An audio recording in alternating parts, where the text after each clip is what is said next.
Great.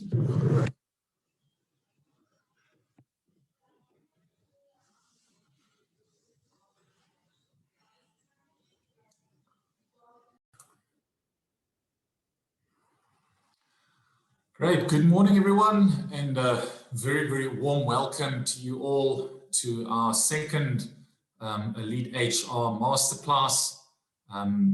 Today, we're going to explore a very, very important topic and something that is just becoming more important, and that is the concept of employee experience. And we'll also be including some components on the importance of feedback and design thinking when actually considering your employee experience. We're honored to have a guest faculty member that I'll get to very shortly. My name is Janko Kotzé. I've got the great honor of leading human interest. We're a specialist in organization design and development firm. And as I said, great privilege to have our second EliteHR Masterclass. Some of the names look very familiar. Some of you attended the previous one where we spoke about performance management in a new reality. So thanks for rejoining. And I also see that some of you have joined us in previous Q&As, of which our fourth event was last night. So thanks a lot for joining us again. As I said, today we'll be focusing on, if I can just share my screen with you, employee experience, the importance of that, and specifically a couple of things that we want to look at. I think very importantly, before we can dive into any type of masterclass, it is just defining and making sure that we are aligned on what it is. So what is an employee experience? We're going to dive into design thinking, how that contributes. We're going to explore some practical case studies, and that's also why we have a very reputable guest faculty member with us today. Feedback is important. That's something I'm very passionate about, and you'll probably see that passion come through when we get to that specific element. What is effective feedback? How can we leverage that? And how can we really, and we want to explore how we can embed that sort of into the business. From the human interest side, on the masterclass, also as co-facilitators that will be supporting me this morning, we have Elizabeth Ross and Ilana Bisschoff. You can just say hi to everyone on the call quickly. Good morning, everyone. Good to attend this session this morning. It's a great honor. Looking forward to the rest of the session. Good morning, everyone. It's just a topic close to my heart, so I'm very happy to be here. Thanks so much.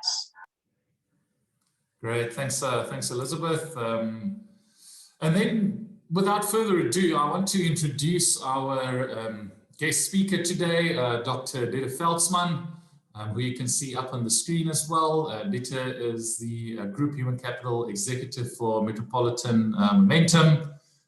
He is nominee for the Chief HR Resource Officer of the Year, real expert on employee experience, and just an all-around nice guy. That's actually the reason why we are having him here today. Dieter, thanks a lot for joining us, just to sort of position, what we will be exploring, and I think, how I would like to encourage the people to engage with you. We've got a couple of questions that we want to engage and pose to Dieter. He's going to respond to that. But I really want to encourage everyone online, make use of the chat functionality. If you've got a question, raise your hand. I will be asking Dieter a couple of questions for about 15, 20 odd minutes, and there will be dedicated time where you can ask him questions directly. I think great opportunity to do so today. So Dieter, thanks a lot for joining us. We see that a lot of good mornings are coming through here. Good morning from Namibia. Thanks a lot. That is from Lisa. Lisa, thank you for joining us from Namibia. Great to have you here with us. Maybe we must just quickly do a check, Dieter. I should have done that earlier, like Facilitation Online 101. Let's just go back there, make sure everyone is here. So let's bring in a question. So last night I asked, where do you find yourself? I'm going to spice it up a bit. We are finding ourselves, if you're in South Africa, in level 4. And if you're like me, you like to go out to have a little breakfast somewhere, and now we're deprived of that opportunity. So if on Sunday evening, Mr. President lifts our level 4, and we can once again go to our favorite restaurant. Okay.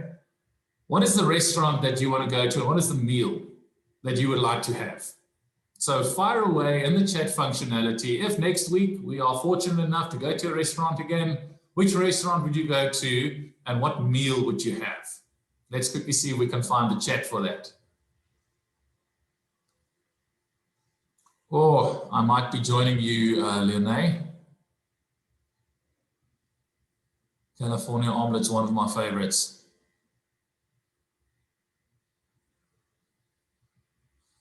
Does sound, oh, familiar. We've got familiar in Pretoria, I believe. Life Grand Cafe, slice of cake. Oh my goodness. Some fish and chips, pizza. What else have we got here? Chicken mayo. Humble Harry's in Fourways. I haven't been there. Best tasting burgers. Okay, I just default to Rockamama. So I need to visit Humble Harry's then. Pizza, Mumu steak. Yeah, I wouldn't mind. Oh, Lisa, you've got a healthy appetite. I think we will have a rib eating contest. 600 gram ribs. That sounds great. Oh, very specific here from Van der Bijl. Great, so everyone, we can see most of you know where to find it. This is we've got slides, obviously. We want to share knowledge. We want to position frameworks.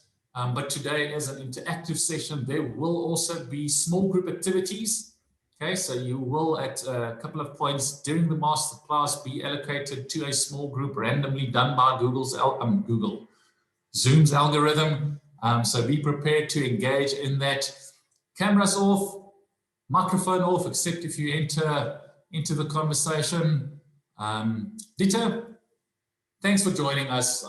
Very busy guy, very sought after, recently presented at an international Oracle conference on the importance of employee experience. So let's maybe start there. I mean, in your opinion, in rubbing shoulders really with the elite in South Africa from an HR perspective, why is it important that we are now having this conversation around employee experience? I mean, it's a relatively newish term that sort of it's been elevated sort of through the ranks, to where we find ourselves. Why is it so important? Sure. Good morning, Janko, and good morning, everybody else. It's really great to be with you this morning, and it's great to see all the different faces around the table, even though I am hungry now, Janko, after your positioning question, but nonetheless. I think maybe a few thoughts on employee experience. I think the first one is fundamentally, it has changed how people engage with the world. If you think about the last couple of years. So we live in this choice economy of on-demand services where people have a need for instant gratification. There's this expectation, if I want groceries, 30 minutes, Checkers comes and delivers it at my doorstep. Now I start there, and it sounds like a strange place to start. But fundamentally, people have become consumers of experiences. And if we look at organizations, we used to always talk about, people are the heart of the business, and those statements, yes, are still true. But on the other side, people also now have a lot more choice. And people have this expectation from an experience perspective to say, I've got a particular skill set.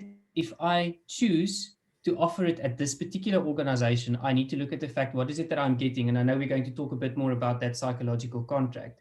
But the experience piece is to say, why would I return? And if we as organizations start thinking about our people as consumers of our services within the organization, we start thinking about what is the experience that will attract people? What is the experience that will make our people engage with us as an employer brand or as an organization? And what is the story and the narrative that we tell and we position out there, especially in the social media domain? We also then think about when we onboard, how do we make sure that the experience actually breeds loyalty and commitment to the brand and to the organization? Now, I think in the psychological domain, we've been talking about a lot of those concepts, employee engagement, employee attachment, psychological attachment for a very long time. But a lot of those things come to life through the employee experience. And I think the development of technology has just made it easier for us to personalize experiences, to really be targeted around what we want employees to think, feel, and do.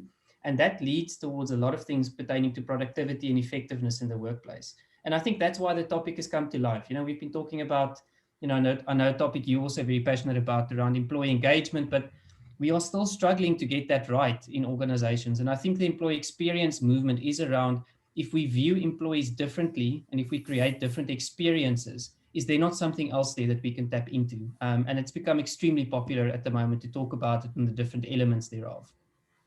So, you mentioned now that, one of the big drivers sitting behind why it is now getting so much airtime is choice. And sort of people, having a choice of where to go and comparing it is, but didn't people in the past also have a choice? So before 2020, 2019, people also had a choice. But basically since the boom of the internet in 2000, when people had access to information and you can read online about things, there was also a choice. So why is it now more in the spotlight? I think people's perspective towards what they want from work and why they work has fundamentally changed, right? I think we need to acknowledge that some people work because they have to, right? It's for them to earn a living. Other people work because they feel as a human being they need to contribute, and there's something that they want to offer from a skill set perspective. And then I think you do get people that work because it's a vocation, right? It's a passion, it's a purpose that I want to fulfill. Now, this has always been the case. I think what has happened, especially with COVID-19, I think a lot of people have reevaluated what is the reason why I choose to work and what is the reason why I choose to work here.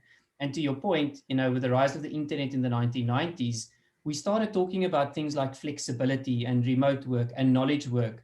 But I think only at this particular stage, actually, a lot of organizations have realized that they need to think differently, which has also opened up the talent market. So at Momentum Metropolitan, we've got a few people that have now shifted internationally, even though they still work for us, due to life choices that they've made. And it's got nothing to do with us as an employer. It's got to do with where we fit from a work perspective in the context of their holistic decision around how they want to work and how they want to live their lives. So that has shifted a bit. But I also think, a couple of years ago, McKinsey had that report on the war for talent, highly debated, very, very, kind of varying views with regards to that. What was interesting in that context, however, was the movement to say that good people and scarce skills and critical skills is going to play a fundamental role, and good people always have choice. I think what's happened now is people have realized that it's much easier to exercise that choice. I think people have got a bigger appetite for risk. So to go on my own, to work in the gig economy, to work for multiple employers. I think generational theory has got a little bit to do with that as well, where people now want different things from an employer. And I think all of that has just highlighted things that we've known forever. And, I think things like 4IR and COVID has just said, but the way that we've been working for aeons and aeons and aeons is not the only way to do it. This concept of an 8-to-5 office that you have to go into, that you have to work from, is very outdated. And if we start being a little bit more flexible and introducing choice, experience becomes important, but that's also what a modern workforce wants. And I think that's some of the changes, and that's why it's topical now. It's always been there, but I think it's become more important now when people reevaluate why and where and how they want to work. I think that sort of brings us to the second item that we sort of see on the screen, which is that psychological contract. So what do businesses need to, and HR professionals like everyone that we have on the call here, what do we need to do differently? You rightfully said that all these things were there in the past. The fact that most people have sort of reevaluated their reason for work, etc., is driving a different type of behavior. People are a bit more inclined to take risks. So why is the psychological contract so important, and what does HR functions need to do differently going forward to actually concern themselves now with crafting an employee experience?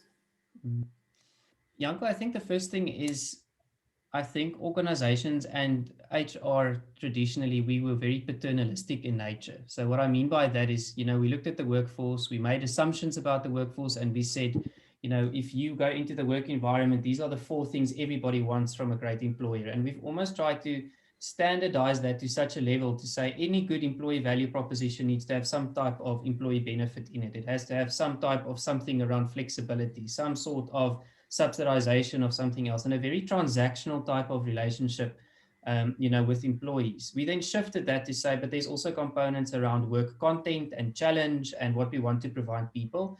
But ultimately, it was a very parent-child type of relationship between an employer and an employee. where an employee had to fit into a particular mold to be able to live and survive and thrive in the organization. Now, I think what has changed there, and I think that one of the first things that I think we need to do better is understand the persona of who your employees really are and put them at the center of how you design. Now, if you think about that, there's always this balance that you have to have between personalization and consistency and fairness and transparency. But I do think you make very different decisions, and I'll make it practical. In Momentum Metropolitan, our workforce is 68% female. And of that, kind of half, probably a little bit more, half of that are young mothers, kind of in the age bracket 30 to 35.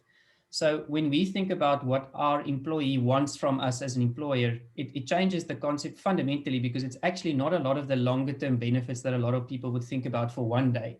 They want things like a mom's room at the office environment, fantastic maternity benefits. They want to be able to have choice around when they reintegrate back into the workforce, what does that look like? So if we understand that that's the persona, we think differently about what that psychological contract entails in terms of wants and needs and expectations. But we're on a big drive, and I firmly believe in that you have to think about the human first. So look at who's the human being, and then from there you think about what are the wants, needs, and desires. And then you almost contract from a psychological point of view around what can we do as an employer and what role do we play, and what does the employee also need to bring to the table. And I think that's much more of a adult type of relationship. And HR needs to guide businesses to contract in that particular way, and not try and control this process via policy and via some of the traditional mechanisms that we've utilized. That's a little bit more of a stick approach, as opposed to saying, if we design this together, we can actually optimize the employee experience in a fundamental way, and then change how the organization views it. So I think there's a big shift. The other point I just want to make is I also think, that the possibilities around work has changed. So, I think it's interesting to see some of the research coming out in the international domain at the moment that talks about the fact that some of the countries that are almost at the back end of the COVID pandemic, they're seeing high levels of resignations all of a sudden. So yes, the one reason is, people have been staying put at current employers. It's kind of 2 years that nobody has shifted, kind of around in the talent market.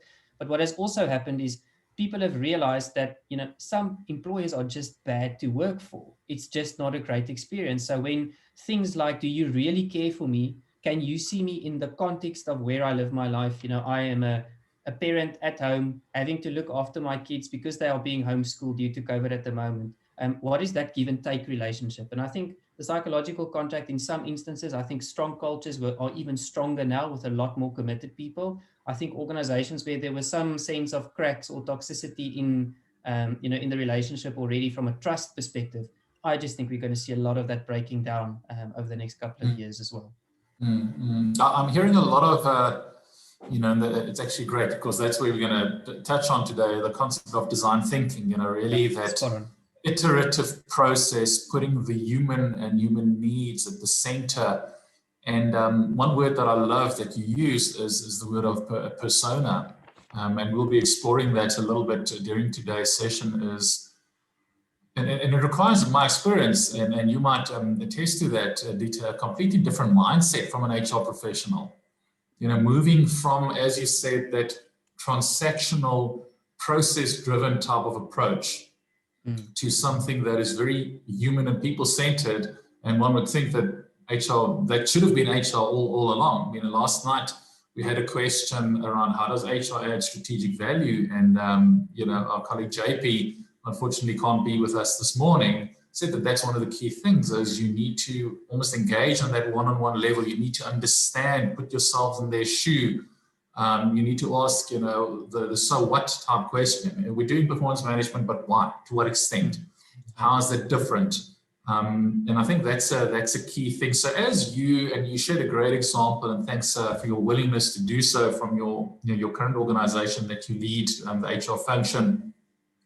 What are some of the other lessons that you've learned as you've very intentionally migrated from, I want to say, traditional HR to embracing the need of seeing the employee as a customer? And that customer, as you rightly say, that customer can go and shop somewhere else. They can go and offer their services somewhere else because they've gone through an extensive period of introspection and we see that a lot of companies are sharing their practices. So even more so than in the 90s and the early 2000s, as I said, we now have access to information. Well, I see there they do that, there they do that, there's a video on this, but why are we doing? So people are looking at HR saying, but look, I've got access to all of this, why are we lagging behind? So what are some of the lessons that you can maybe share practically that people on the call needs to be aware of as they migrate towards embracing this new employee experience importance? Janko, so I think maybe, 4 lessons just that we've learned on this journey, and I hope it's useful for the colleagues this morning. The first one is context and culture matters. So where this work takes place when you start thinking about experience is truly, truly important. So you will get into the mode of, but if we standardize this, is it consistently fair for everybody? And with arguments like that, you have to think about the context of the organization, the context of, we operate in various countries, and countries are different and they've got different wants and needs given, the people that reside in those countries and the culture and those types of things. So I think that's really important to remember. The second one is don't make assumptions. Utilize data and information to inform hypotheses that you have about the desired employee experience. So what do I mean by that is a lot of our HR practices very often is built on assumptions, right? If you think about it, I think employees want medical aid. I'm just using benefits now as an example. Sorry, it's just popped up into my head this morning. I think employees want this type of benefit. I think employees want that from an employer. Go and ask and go and find out. And it's not just via surveys and pulses and things like that. Go and utilize other data that you've got available to be able to understand the trends of your workforce. I mean, you mentioned the word personas, right? So get to the point where you go and build, and I mean, in Momentum Metropolitan, we've got 5 personas that we build, and we understand majority of the demographical information for those personas. We understand their work trends, the type of roles that they would typically be in, the type of spending patterns that they would typically have in their personal lives, so that we can understand what is going to be important to their human well-being at the center. And, you have to gather data continuously, and you have to be okay to be wrong from time to time, because those things will change. It's not static. So it has to be this continuous process that you engage with quite a bit.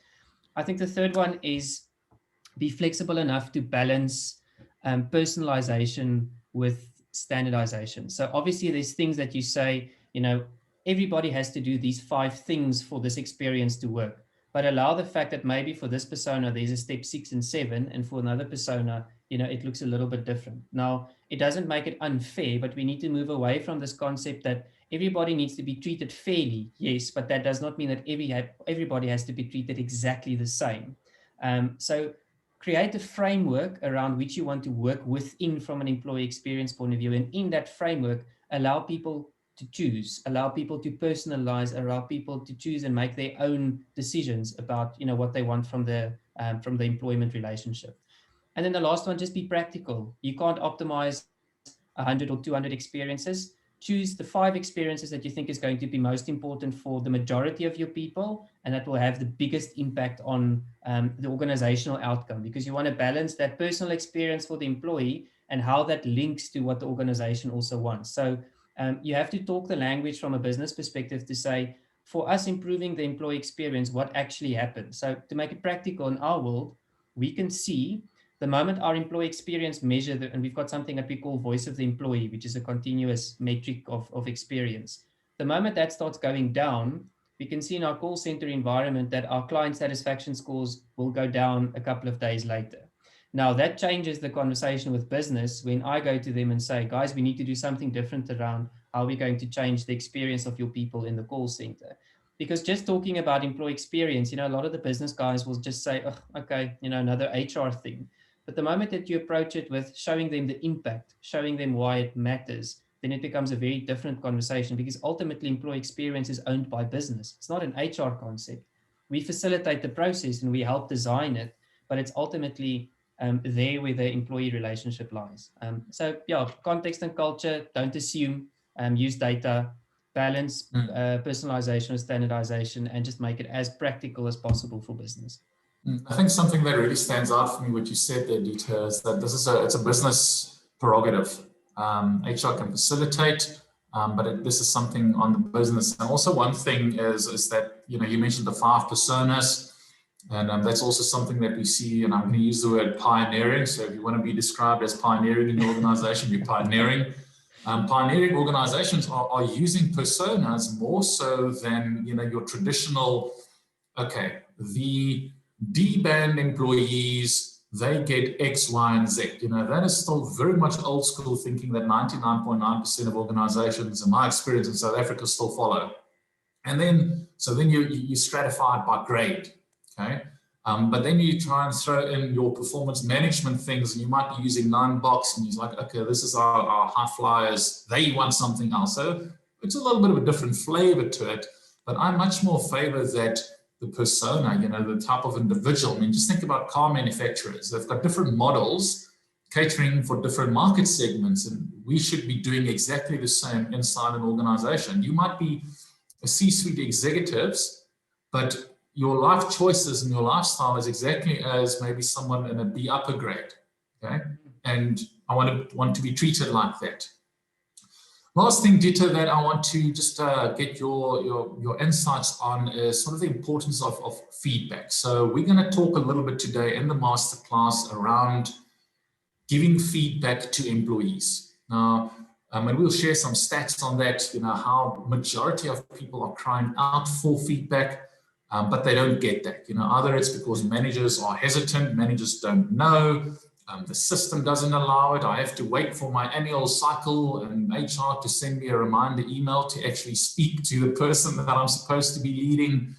In your opinion, how important is continuous feedback as part of your culture in really innovating the employee experience across however many personas you have? Janko, I think you're spot on. I think we get stuck in the process mindset. And if I use performance as an example, that, you know, there's a mid-year review and there's a frequent check-in and there's a, you know, kind of a end-of-year review. I think people are crying out just for conversation, you know, and people are crying out just for dialogue, and people are crying out to say, you know, affirm for me, am I doing the right things, and tell me how I can do better, or, you know, appreciate, which is also a very big theme at the moment, appreciate me as the human being that's actually here and contributing, and you're putting in time and effort and all of that. And I think, you know, this concept also that managers and leaders need to know everything, and as a result of that, they don't just openly share with employees. I think, you know, in my personal view, I think that's nonsense. I think we live in a world where it's okay to say, sheesh, I don't know, but we will figure it out together. But let's look at where we are at the moment in this context, in this situation. And I think there's some great tool sets available to help managers. You know, I think continuous information collection helps. I think, you know, engagement helps a lot. And I think it's just basically it boils down to that principle of how much trust exists in the organization. The more trust you have, the more transparent you can be. The more transparent you can be, the easier conversations become about difficult topics. And I think that's an important thing in the experience domain, because I think where employee engagement, you know, kind of surveys and those things have failed us a little bit in the human capital domain is now we get the feedback. Now people don't know what it means, firstly, or they don't know what to do with it. They don't know how to go back and tell employees, okay, guys, this is now what we're going to do because you've said the following.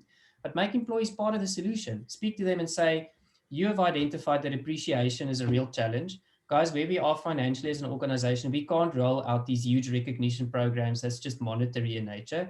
How do you think we should solve this? And I promise you, I'm a firm believer that you know, the wisdom lies within the organizational system. It doesn't lie anywhere else. Your role as a leader or manager is just to make sure that it is unearthed over time so that you can have that joint conversation. But continuous dialogue, continuous conversation.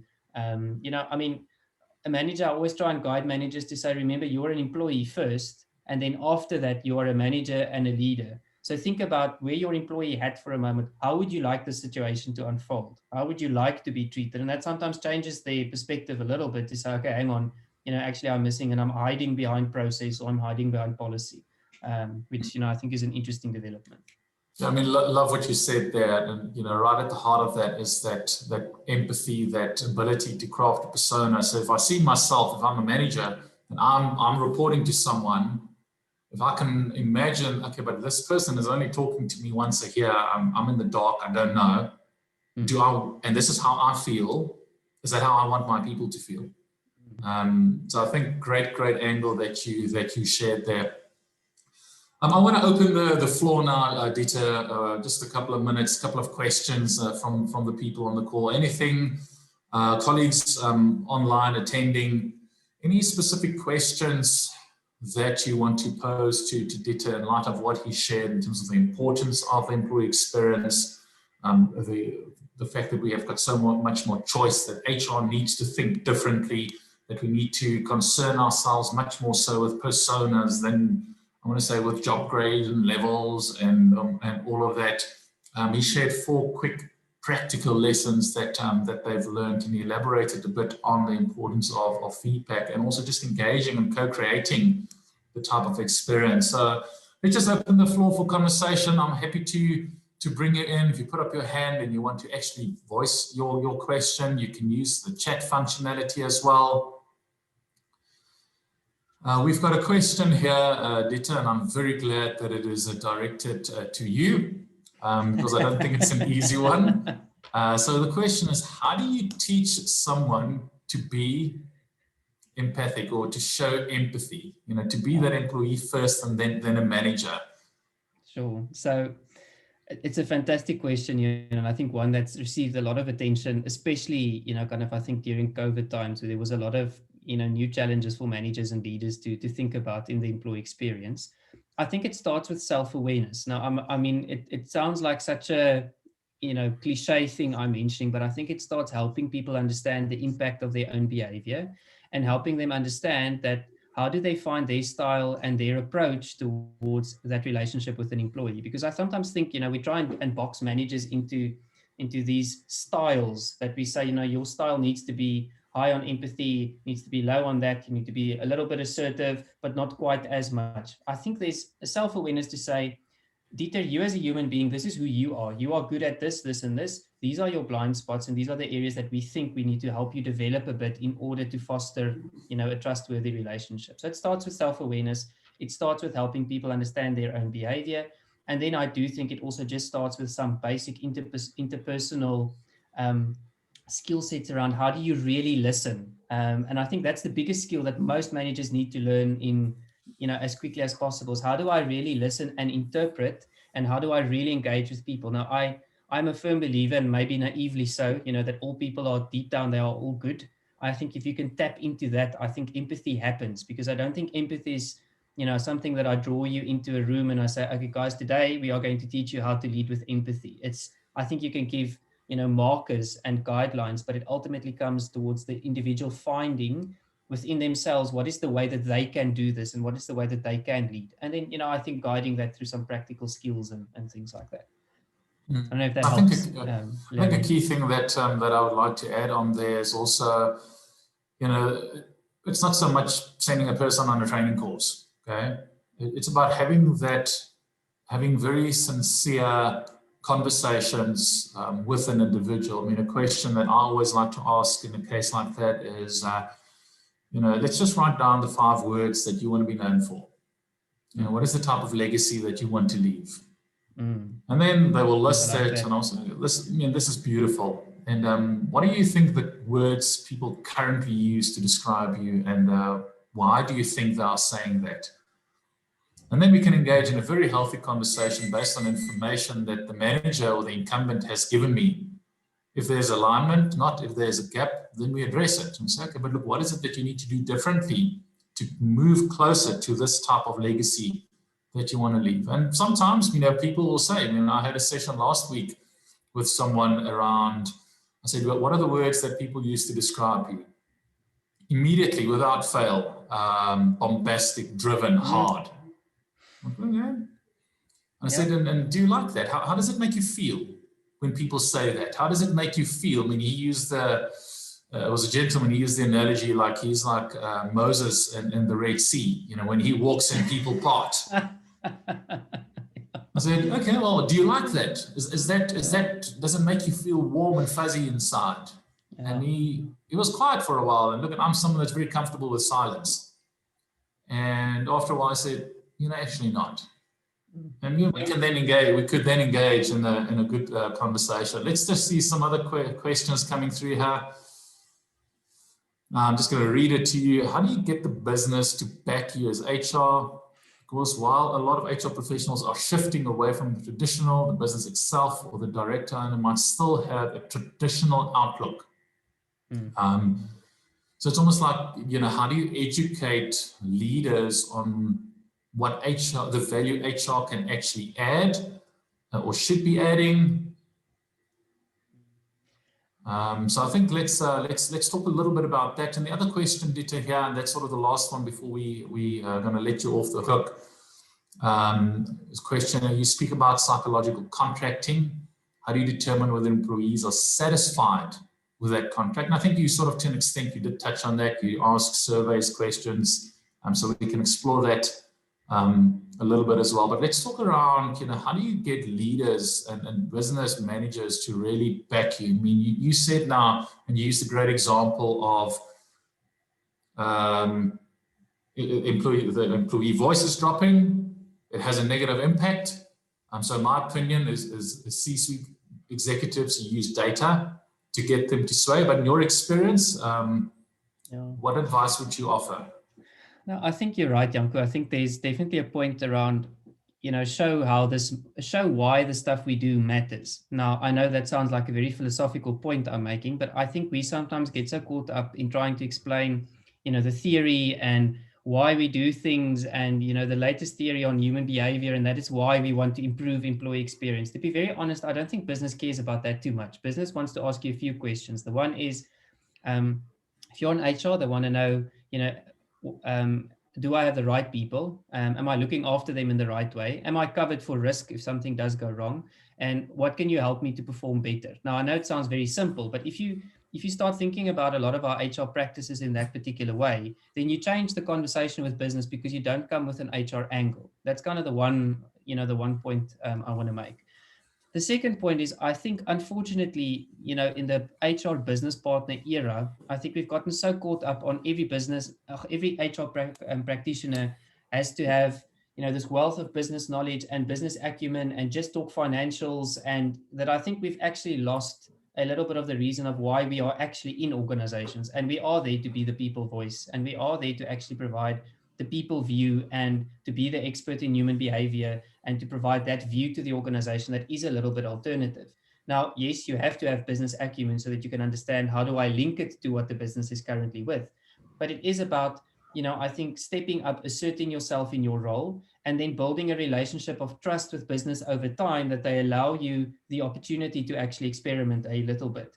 Because it is, unfortunately, HR, I still believe, works in different levels of maturity. If you don't sort out the basic transactional and operational stuff, nobody's interested in having the conversation with you around employee experience. If you can't bring my people, if you can't pay them well, if you can't, get the basics in place so that I think that you are a trusted partner, I'm not interested in conversations of strategic talent management and, employee experience and employee engagement. So build trust, bring the guys along slowly, and then show why it matters and how it values, but assert yourself in your role. You have got a reason for existence. I sometimes find a lot of HR people try and prove their reason for existence, as opposed to just, trusting that you are meant to be there and then just get on with it.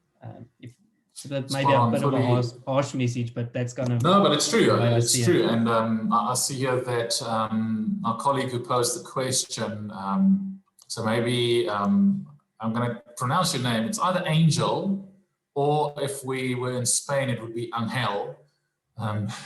So maybe just give me a thumbs up here in the chat functionality whether that answered your question. You did ask here whether you can enter the conversation. I'm happy for you to do so.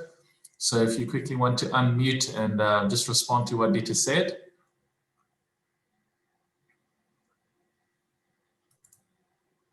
Just scrolling down.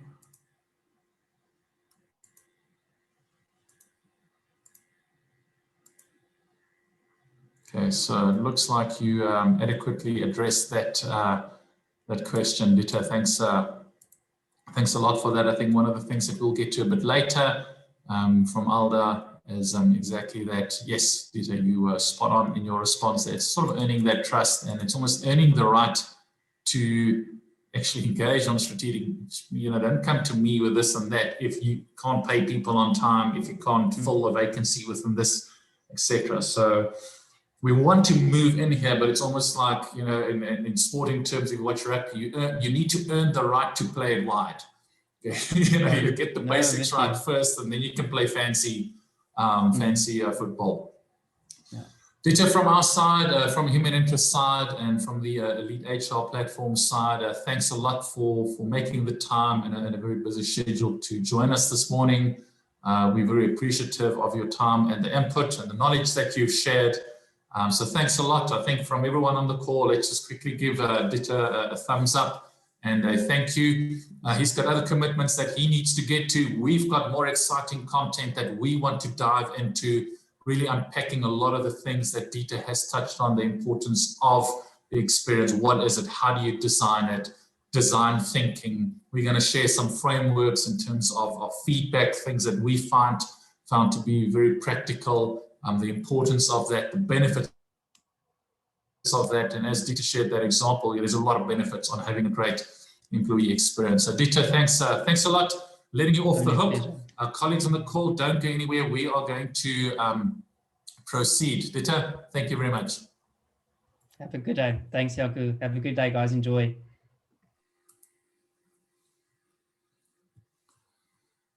Great. So some real insightful comments made by Dr. Dieter Feltzman in terms of the importance of the employee experience. And we want to then dive straight into the rest of the masterclass. As I said, it's going to be nice and interactive. We're going to do small group activities, really share experiences, and we want to keep it really, really practical, not too theoretical. That is the entire purpose of why we started Elite HR, 4 odd months ago. It's actually, as Ditto was going through some of those questions, I was like, but did he listen in last night? And I know he didn't attend it, and the Q&A video is not up on the website yet, but a lot of what he shared really talks to what we unpacked. So let's just pause again. I think there's good alignment through the context that Ditto has created on what the employee experience is. Okay, but let's just make sure that we all align. He said, don't assume. Okay, I don't want to assume. We all know what assume actually stands for, so let's avoid that little pitfall. So in a nutshell, okay, the employee experience encapsulates what people encounter and observe over the course of their tenure at an organization. Okay, so some of you have heard the terms like cradle to grave, etc. It's almost that. Okay, it is across the entire life cycle. And that is one of the first things that we will be discussing when we break into a small group very shortly. You would have heard Ditto spoke around the concept of employee engagement. Now, employee engagement is probably seen a little bit more light than the importance of employee experience. And I'm really thankful that we find ourselves in a space now where we're actually concerning ourselves with employee experience, okay? Because your employee experience, that is the leading indicator. Employee engagement is a result of the employee experience. So for many, many years, we have concerned ourselves with employee engagement, and that's a lagging indicator. That comes after the fact. And we wanted to fix engagement, but we were concerning ourselves with the wrong thing. Okay? Engagement is an indicator of whether your employee experience actually works. And there's various models and frameworks and things that you can use to measure engagement. So I'm not saying that you need to stop with that, no, but I'm highly recommending that you bring in an additional lens to make sure that you actually monitor and track the thing that results in whether people are engaged or not. Okay? And this requires a very different thinking. Now, Ditto used the words persona. Okay? How often do you, as an HR professional, if you're a business leader, actually sit and think about, okay, but what is the journey that a person takes? Put yourself, if you were a marketer, okay, if you were in the marketing department, that is the only thing that you're concerned about, is you're concerned with the customer experience. Okay, and we see massive organizations and functions and big consulting firms, that is their job. Okay, they are just concerned with the customer experience, the marketing, the messaging, the way you engage with the customer, so important, because they say, look, without the customer, this business won't exist. Now, I differ. I say, without the employee, you won't be able to service the customer. So businesses over time needs to spend as much time and effort and invest as much resources in creating an employee experience as they do when creating a customer experience. Because it is that entire journey that you actually take. It involves the employee's role, their workspace, the manager, their well-being. Okay?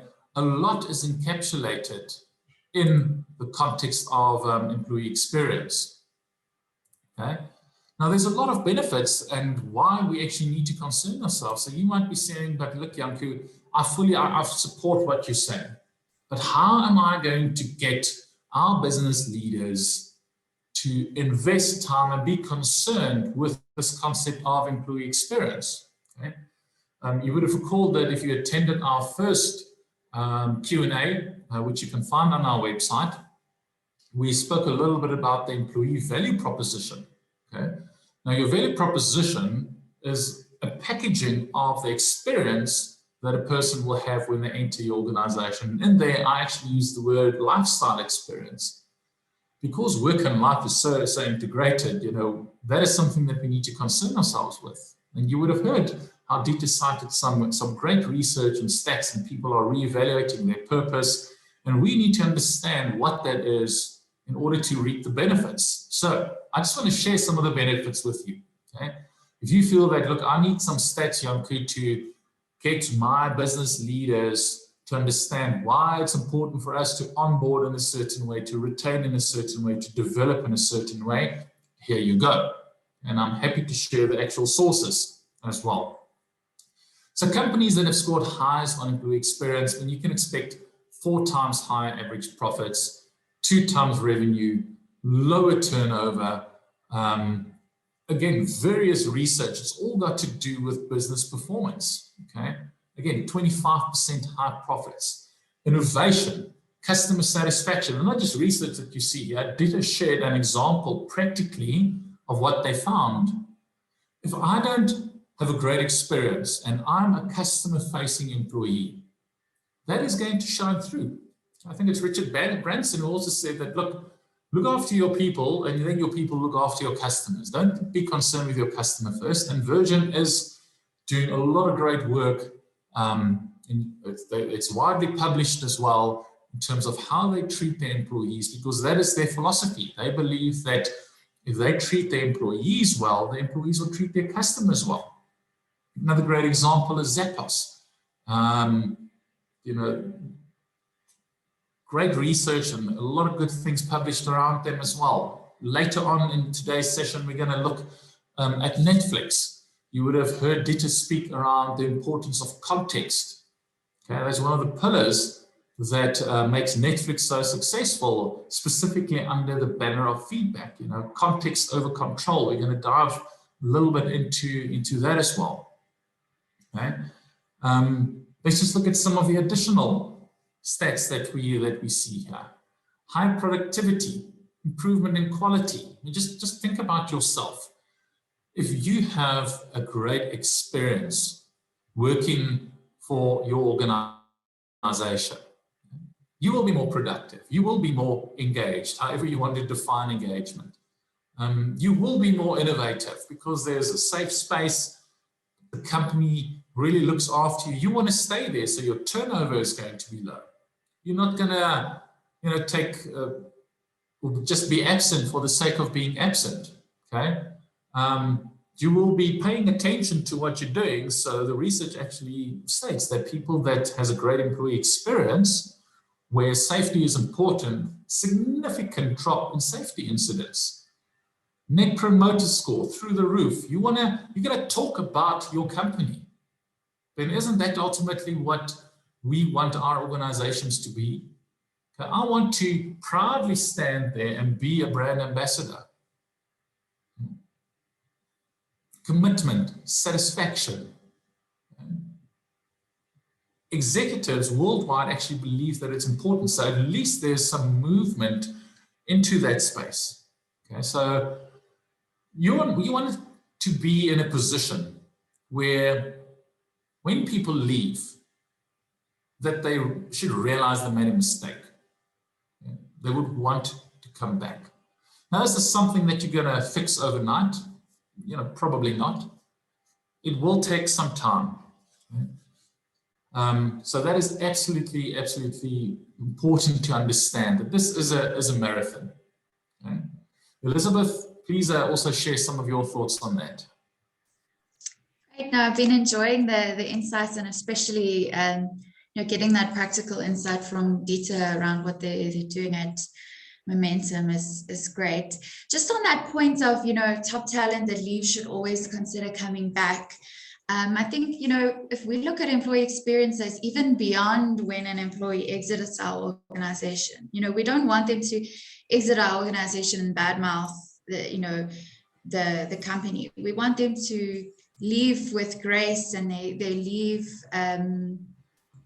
in such a way that they still speak positively about the organization, that their family members and friends who are also top talent want to apply. So I really see, some organizations have alumni programs, they keep in contact. They want ex-employees to still follow them on social media, still engage.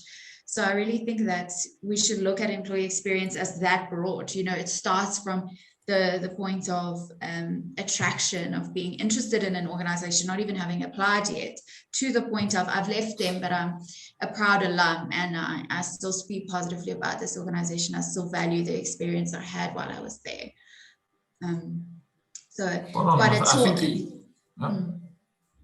Go ahead. Go ahead. No, I'm done. I think that's just also the importance of authenticity, though, that the employees shouldn't feel like they're being marketed to, or that they are, a commodity type of thing of just packaging this employee experience to keep me happy, but it's done in a way that's authentic, which is also tricky, but something we need to keep in mind. I think Elizabeth, that's so valuable. And, we see sometimes people spend a lot of time in one phase of the employee life cycle. I want to get that person here.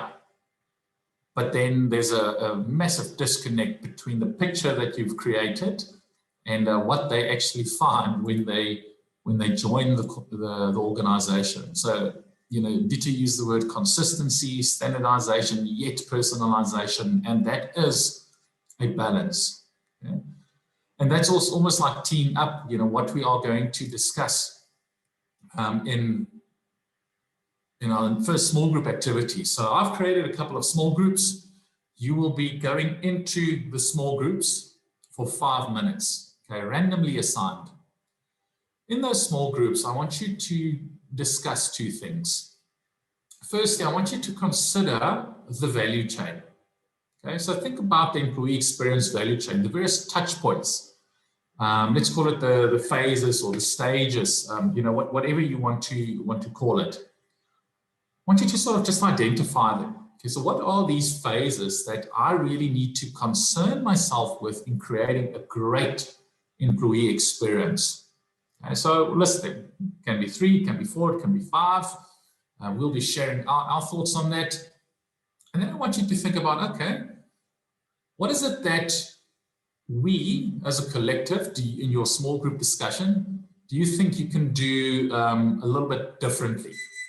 Okay, so maybe 5 minutes is not enough time. So let me make that a little bit longer. Let's make that 10 minutes. Okay, so 10-minute small group conversation. List sort of the things. Make sure that there's someone. I'm going to call on people from the respective rooms, to just sort of share their thoughts and share their learnings. This is a great peer-to-peer learning opportunity where you can share what's happening in your business. So list them and then say, okay, but look, this is what we think we can actually improve on.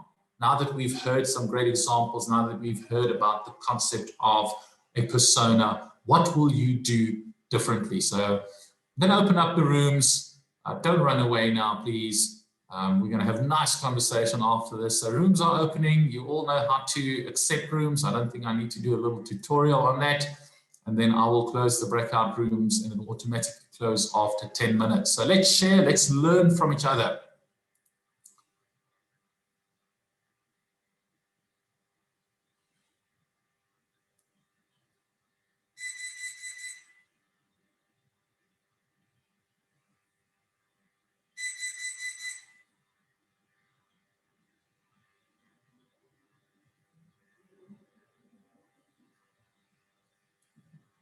hoops and almost making the experience sometimes difficult or unpleasant for them, you know. So Martha, I don't know if you want to add on that point. You can unmute yourself.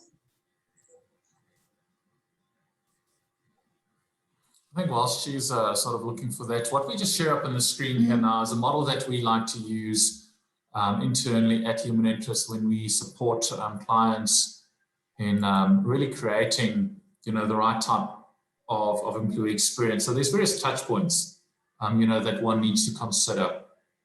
And it is not only, you know, once you onboard a person. I think that is something that many organizations fail. You know, that they start with onboarding because I think that is where sort of it needs to start. And then they end almost once a person has departed.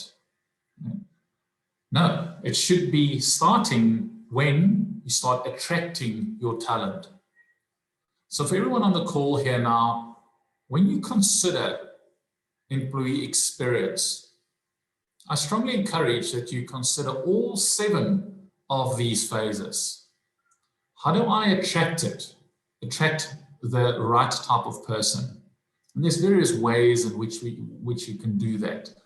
Once you've attracted someone, so they saw something that you put out there, it resonated with them, and that's why crafting an employee value proposition and an employer brand is so important. I mean, that is how you get someone to want to engage with you. To a large extent, obviously, word of mouth is very important.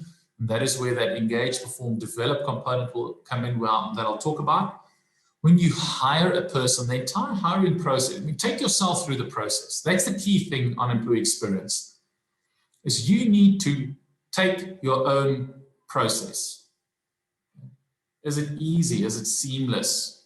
Okay, do you enjoy it? Is it painful? Is it too much paperwork? If it is, then you don't have a good experience. You need to then revitalize your experience. So attracting the talent, hiring people, right from that first time when you invite someone for an interview. That is when the experience starts. So are you consciously and intentional on what you do, when you do, how you do it? If not, hopefully after today's session, you're going to take a step back and you're going to take your own journey. Okay? When you onboard someone, and we need to do this a bit differently now. I'm going to bring Ilana into the conversation shortly, but we need to do this differently. We cannot do this as we did in 2018. We need to be intentional as to how we do this in a remote world of work. Ilana? Thank you very much, Janko. Yes, I just wanted to mention, as you state now, that we can't only start with the employee experience looking at onboarding and then engage, perform, develop. We actually need to understand the employee's experience from when they are not with the business until they actually leave the business. And I know Elizabeth also referred to that earlier on. If someone leaves the business and they really had a good employee experience, they will then influence, let's say, friends or family or other new colleagues, and to really create that brand for the business. So in our group, we also discussed employees inside and outside of the business. It's very important to consider the employee experience and to start off with a baseline, to say, but what is it currently like, and to understand what the employees then want, and then to actually bridge that gap. And then looking at feedback, which I'm sure you will mention just now, if we start with engage, perform, develop, and really gathering feedback from employees to understand, but did we get this employee experience right? And that then goes back to the design thinking that you've discussed as well. Thanks a lot, Ilana. It's so true. And many organizations, that little gray one that we see here on the right, don't concern themselves with that at all.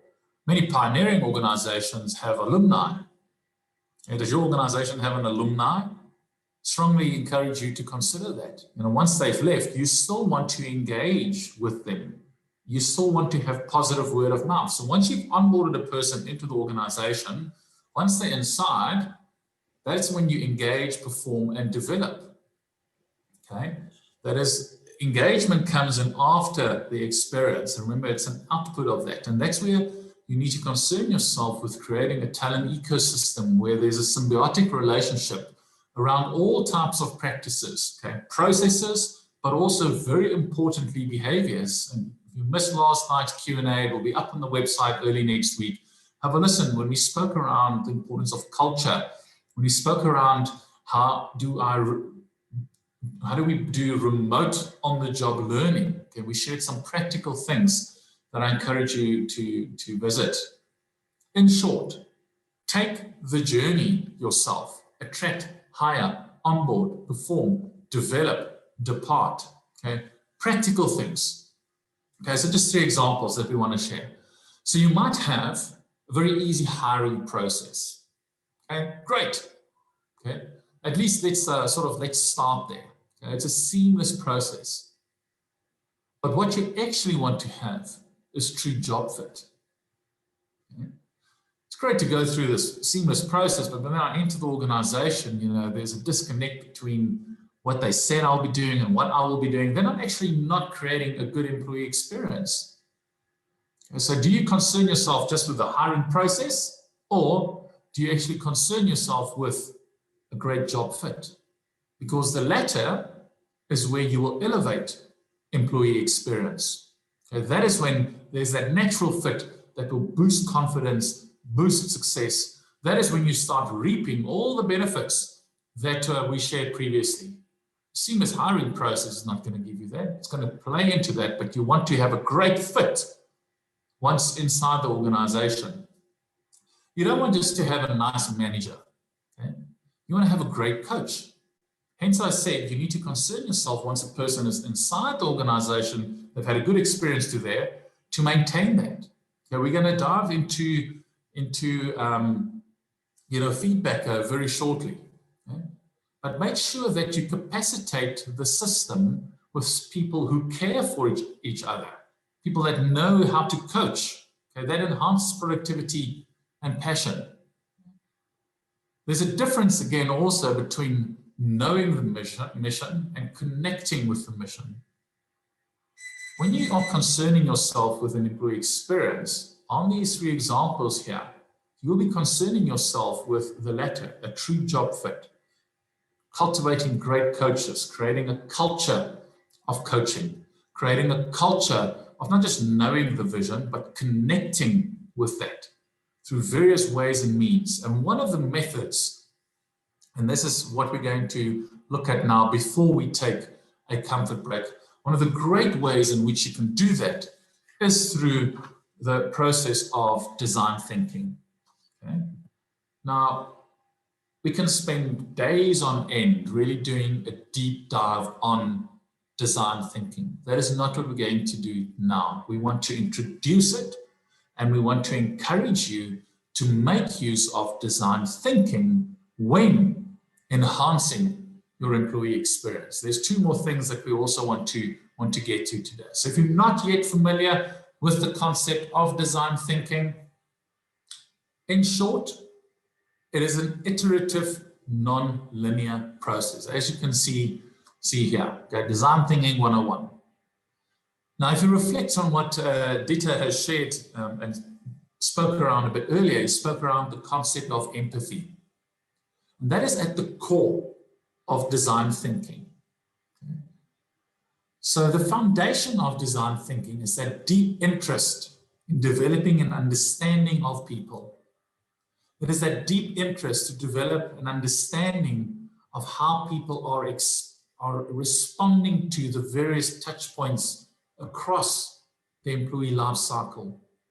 Not process transactional driven. You remember what Dieter said? That is where HR was up until as long as about 5 odd years ago.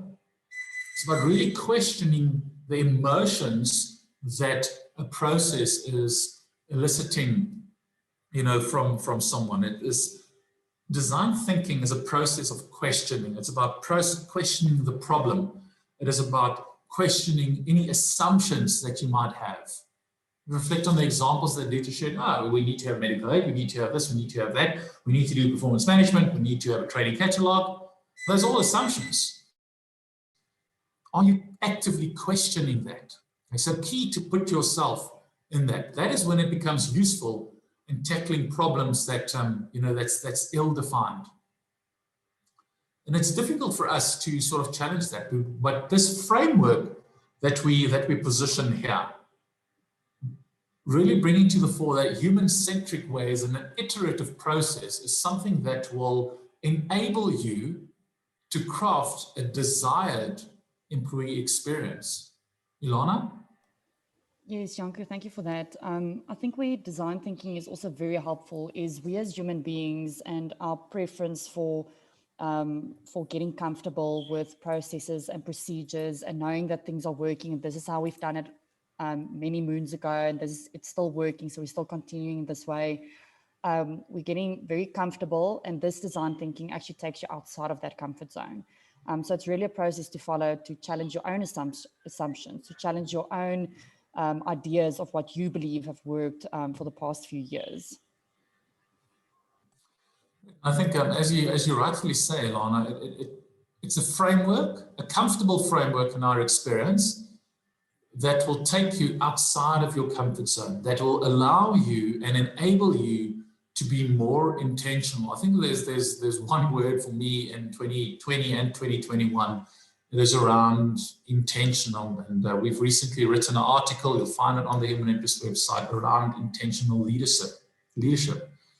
So why are we talking and positioning design thinking as a framework that we strongly encourage you to leverage?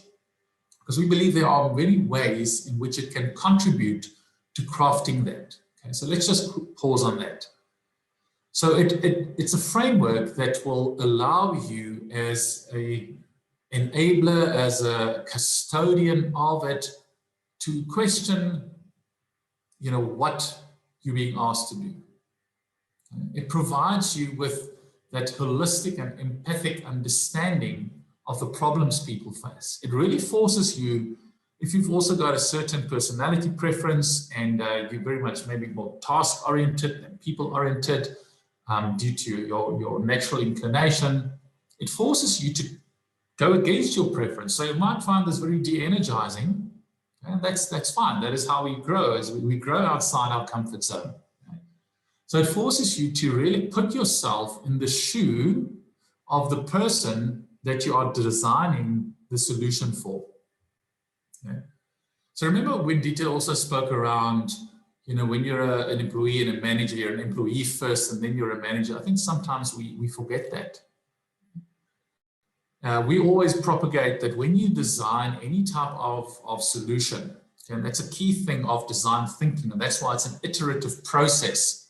Okay, is to almost have a little bit of pilots, test it, get feedback, adjust, implement, get feedback, adjust, implement. It should be a continuous process. And why I'm saying that is, let's say, for instance, you want to now monitor employee voice, okay, or voice of the employee, voice of the customer, whatever you want to call it. You heard that Dieter said it's a great idea, they're doing it, they get great value. You heard that he said that, look, there's actually a direct correlation between drop in that and drop in customer satisfaction. You want to start doing that now. Now we go off on a tangent. We are HR professionals and IOPs. We do our research and we design this extensive questionnaire. It's going to give us so much data, but it is too long. But we actually won't know that if we haven't done it in consultation with the people who actually needs to complete the questionnaire. So our experience as well, very often we design solutions in isolation of the actual customer that will be using it. Okay. So engage with people. Okay. We had a question earlier when Dieter was still online around how do you measure it, do you use surveys, etc. Yes, great practice to do that. But don't just say this is the survey and we're going to use it year after year after year. Okay. Maybe start off a little bit smaller. You want to have comparative data. I'm not saying not to do that, but make sure that you iterate. Okay. We've had, solutions that we designed where, and that's a bit of a litmus test that we have for ourselves at Human Interest, is before we take something to a line manager, we test it with someone in another organization or in our network that will be an end user of that. We complete it ourselves. We ask, we play devil's advocate. because we want to create a great experience. Okay? We don't do it in isolation. Neither should any HR professional. Elizabeth? I think I also want to add, and as much as I think maybe IOPs, we like to trend towards quantitative data. We want to survey, we want to see correlations, we want to then correlate it to business outputs and so on. I think qualitative data is also really crucial. So, you need to have a focus group with employees at a few touch points in the year. You need to maybe as an HRBP ask if you can job shadow some of the employees in your business unit and actually see what is their day-to-day experience of being a sales rep or of being a floor manager at a distribution center, of being a finance employee at a big corporate. I think if you operate on assumptions that just my quantitative data is enough, I've got this survey that I've put out a few times a year, I've got this pulse survey, okay, I'm good to go in designing the employee experience that they want. You miss the richness of the qualitative information, of really understanding and empathizing, which is that first step of design thinking. And I'm sure you can use quantitative data, but I don't believe you can truly empathize with employees, with those end users, without having that qualitative information. Spot on. I think, Elizabeth, that is something that we don't do enough of. We rely, as you say, we gravitate towards the numbers because I want to put up a chart, okay? But it's in the actual conversation. That's why before any product is launched, okay, if you're working for a product house, before you take a product to market, you do extensive market research. You do testings, you do blind taste tests, you do focus groups, you use that data to refine your product. But why don't we do that in HR? Now, if you look at the bottom right on the screen there, that is why. We believe, and I think to a large extent, we've had this process-driven mindset. Why do we need to do performance management? Why do we need to do succession planning? Why do we need to do workforce planning? Is it just because everyone is doing it that we need to do it? Have you questioned that? That is what the design thinking process will allow you to do. Okay? Step outside, challenge yourself, challenge the status quo. Oh, we used to do it like this, but why? We ask many of our clients, help us understand why you're doing it in this way. And then they cannot actually answer, but you're doing it. You're forcing others to do it, but you cannot even, as the custodian of this process, tell us why you are doing it. So change that mindset. That is a critical thing. And design thinking, as we said, is that process. And there's a lot of additional research available, free courses on Udemy, Coursera, etc., that you can follow if you want to upskill on that. Ilana? You mentioned now, Janko, that it's important to ask questions. So is performance management still important? Why are we doing succession planning? But I also think it's important to ask questions differently. So usually we as HR would say, what do employees need to do on the first day of onboarding? And we should rather ask, what would the employee want to experience on the first day of onboarding? So I think it's very important to not only just ask the questions, but to think how we ask the questions. And that, once again, is how design thinking will then contribute to us creating that employee experience. Love that. I think that is such a practical example, Ilana, is a different type of question. Not what do we want them to do, because that is the process mindset. But what do we want them to experience? Okay. That is the employee experience mindset. That is, if you ask that question continuously, when you engage with your colleagues, etc., that is how we will move from being in a very process-driven to really crafting a true experience. I think one thing that you need to ask yourself is, and we ran a couple of workshops about 2 odd years ago in partnership with Knowledge Resources on how do you run HR as a business. You almost need to ask yourself is, will you buy from yourself? Okay, would you want to be your own customer? And if you cannot unequivocally say, yes, absolutely, I love everything, what we do, how we do it, then you've got some way to go. And design thinking is one of the frameworks that can enable you to address some of the challenges that you've potentially identified across those 7 areas of the employee life cycle. You might have different terminologies, but let's start there. I strongly encourage you, plot out the journey, the phases. Consider what you are currently doing. Think and ask the question, if this is the process, what is the experience? Do you want to have that experience? What do you need to do differently from a process perspective to create a better experience? Okay? Across all 7 of those phases. Then you can be, in my opinion, a strategic HR partner. That is when we add strategic value to the business. Now, remember what Dieter said, you need to take care of the hygiene factors, okay? Paying people on time, getting people in, then we can start moving into the exciting space. And there's great opportunity for us to do so now. Elizabeth? I think, Janko, also just to add, if we think about the employee life cycle, most of what the day-to-day work that employee goes through is in that perform phase. We are performing our job, we're doing our job. So, as much as we as HR professionals will want to change what we can change, what we're in control of in the employee experience, making sure that employees can select benefits packages that suit them, making sure employees have an exceptional onboarding experience, so on.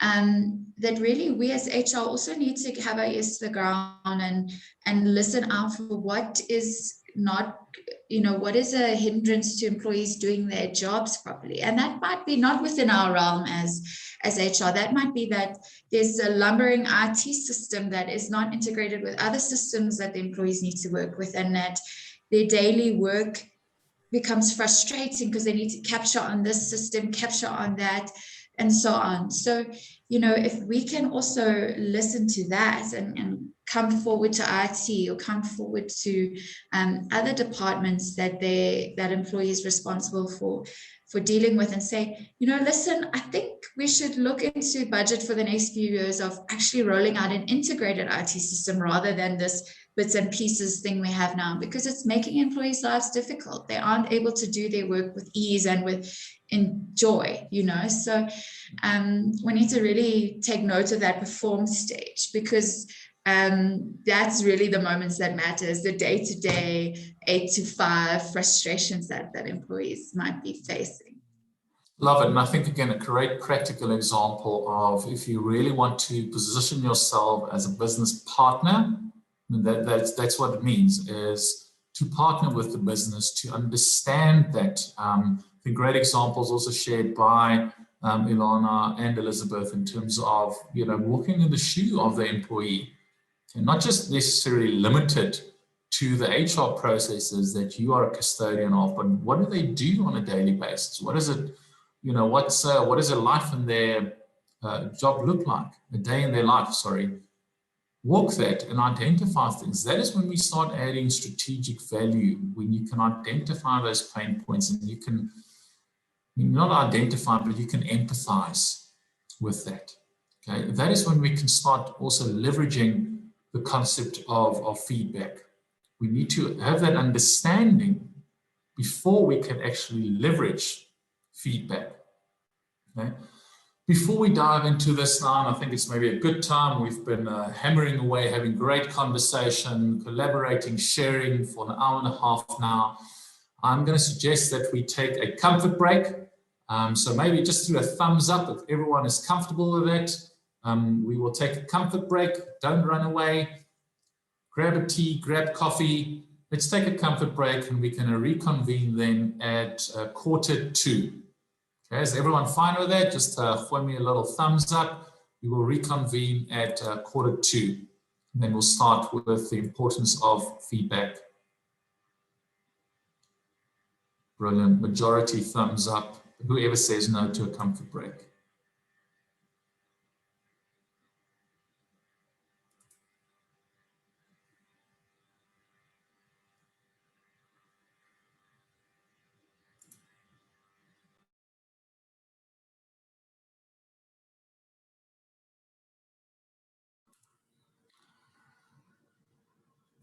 Okay, so 10:45.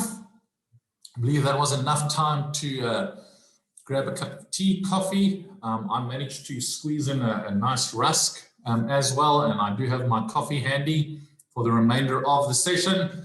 Just quickly, a quick check-in to make sure that everyone is here. So just a thumbs up. We can see that we're all ready to go. Brilliant. Thanks a lot, everyone. We've got two sections that we want to close out on, and they all talk to feedback and the importance of continuous feedback. And we'll also be ending it off with sharing a framework that at Human Interest we favor and we want to position that as something that you can consider using that going forward. So let's look at feedback and just the importance of that. And I think just to me, again, just a frightening stat. You know, if we look at, we had 100 people, 75 out of 100 people feel that feedback, so this is getting feedback on where I'm at as an employee, that it's valuable. But less than 30 out of 100 receive it. So we're crying out, and the brain, and we're going to actually bring in a little bit of neuroscience, not too much, a little bit of neuroscience to position why we actually desire feedback and also why we shy away from feedback. Okay, but it is beneficial. You know, people want feedback at the end of the day. So before we go into the importance and the role that feedback actually plays in an employee experience, I just want to pause on this slide. And I want you in the chat functionality just to share your experience on why are people hesitant to receive feedback. So let's say hesitant to give and hesitant to receive. So why isn't feedback effective in organizations? Because it's always been a very topical issue, that where people talk around our feedback, this feedback, that. Why are we still having the conversation around feedback? Why is it that it fails in organizations? Please share your thoughts. You can send me a direct message as well. I won't reveal your name when I play back to the group, but let's hear what you have to say.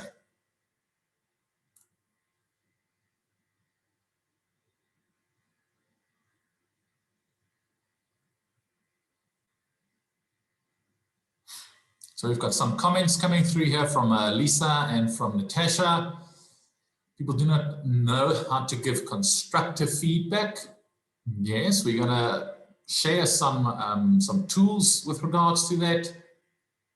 Giving negative feedback can be a bit hard, especially for a non-performer. True, it is not easy to have that type of conversation.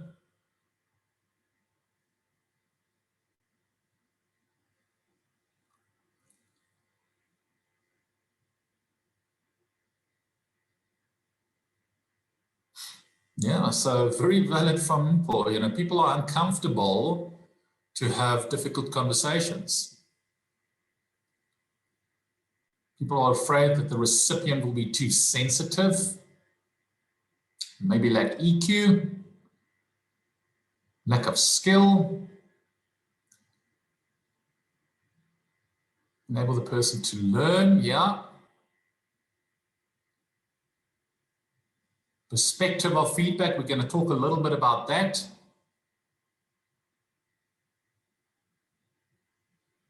Now, people want to be liked. I want you to like me. So I don't want to tell you something that might negatively impact the way you look at me. Fear the reaction of the recipient. Okay. It's not growth-oriented, self-awareness, subjective opinion. So we're going to share a framework that in our experience sort of mitigates that.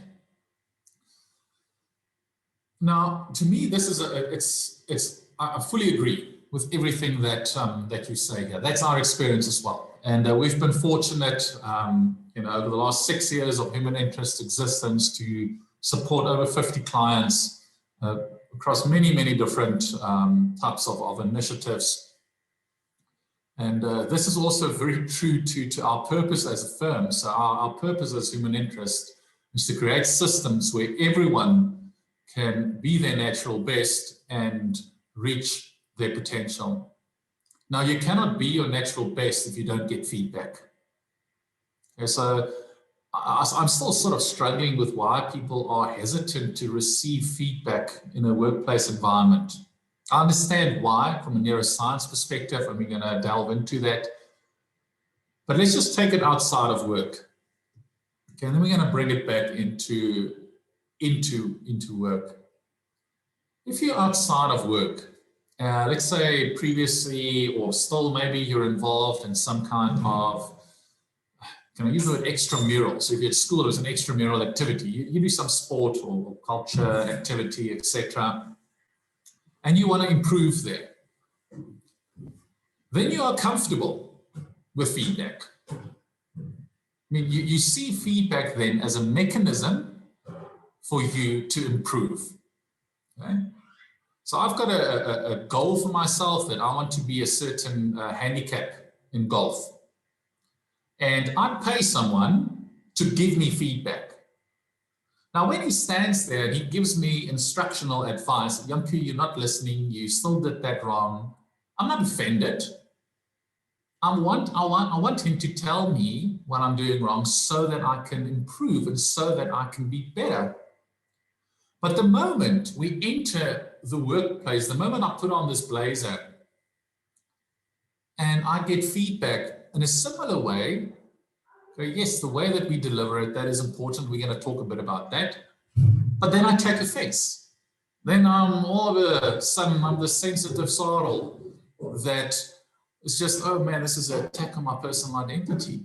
That's just a little bit, let me just get off my soapbox and bring Ilana also into the conversation before we start looking at, but why is it important to create a culture of continuous feedback? And I think a lot of challenges, Ilana, as the people listed here, is because it's not continuous. It is seen as certain events and timing of the year where I need to have this conversation. We're going to explore why, if it is continuous, if it's a conversation. Okay, don't call it feedback, don't label it feedback. If it's a conversation that happens daily, there's no threat. Ilana? Absolutely, Janko. Another example that that I've been thinking of as you were speaking is the example of a marriage. So let's take it outside of the workplace. And you mentioned now the example of golf and having a coach that assists you there with golf, and you're not offended when he provides you with feedback. And I think it's the same within a marriage, that it's a conversation, a continuous conversation, providing each other with feedback to be your utmost best in certain situations, whether that's being a mother or a father or a partner. And I think the very important element there for me is trust. And I think that's when people really become very comfortable to provide each other with feedback and also to receive feedback. Is because when I trust you, I know that you have my best interest at heart and you're really giving this feedback to make me a better person. So that's definitely a very important aspect is the trust component when we do give feedback. Spot on. And, we're going to talk a little bit, Ilana, about that. If you receive feedback where there's no trust, there's no relationship, and it's completely unsolicited, why you experience certain emotions. And I'm right in the midst of something like that. So I can fully appreciate with what I'll be sharing with you, receiving unsolicited feedback, someone that don't know you from a bar of soap, that is highly, that's got strong opinions on certain things. And that elicits some kind of response in you driven by hormones. And you can't control it. It's just how the brain works. And so I had to really do some introspection, why am I feeling like this? Where is this coming from, et cetera, et cetera. And we will share some of that because it's important to understand, what people will be going through to create a culture of continuous feedback. So first thing, please don't just limit feedback. If you're a giver of feedback, if you are the custodian of a process, don't just limit it to an annual conversation. If you just look at some of the research and you want to make it a bit more formal, quarterly conversations are significantly better than annual or biannual. Okay, why is that important as part of the employee experience? Because people want to know that their work is meaningful. I don't want to just hear about it every quarter, every 6 months, every year. We need to engage in continuous conversations. We strongly encourage the use of 360-degree feedback. We strongly encourage that be part of performance management. Now, some clients are, in some organizations, very afraid of that. I mean, I'm a big fan of Netflix and the Netflix culture. And they actually run live 360s. You know, I sit here and people sort of come and sit and give me feedback. And that's how open they are to that, because they know that that is what is needed in order for them to get better. I mean, in South Africa, we shy away from anonymous 360s. Okay? How can I improve? We need to cultivate that, because through employee feedback, better employee experience is created. Okay? People want to know where they stand with their manager. Now, and I'm quite sure a lot of you know that extensive research has been done on the importance of the manager and the role the manager plays in either retaining talent, accelerating growth, etc. So there's also one thing that we need to be very concerned about. It is manager behavior. And we had a comment come through in our break in terms of once a person is promoted into a manager position, they are left to their own device. Just as you onboard a new employee, a new starter, you need to have an onboarding program internally for promotions. If you don't yet have that, I strongly encourage you that on your to-do list for Monday is to design that. Okay? You need to onboard a person in there. My experience is not enough time is spent considering whether this person will be a good manager of people. Spend significant time making sure that you are setting someone up for success.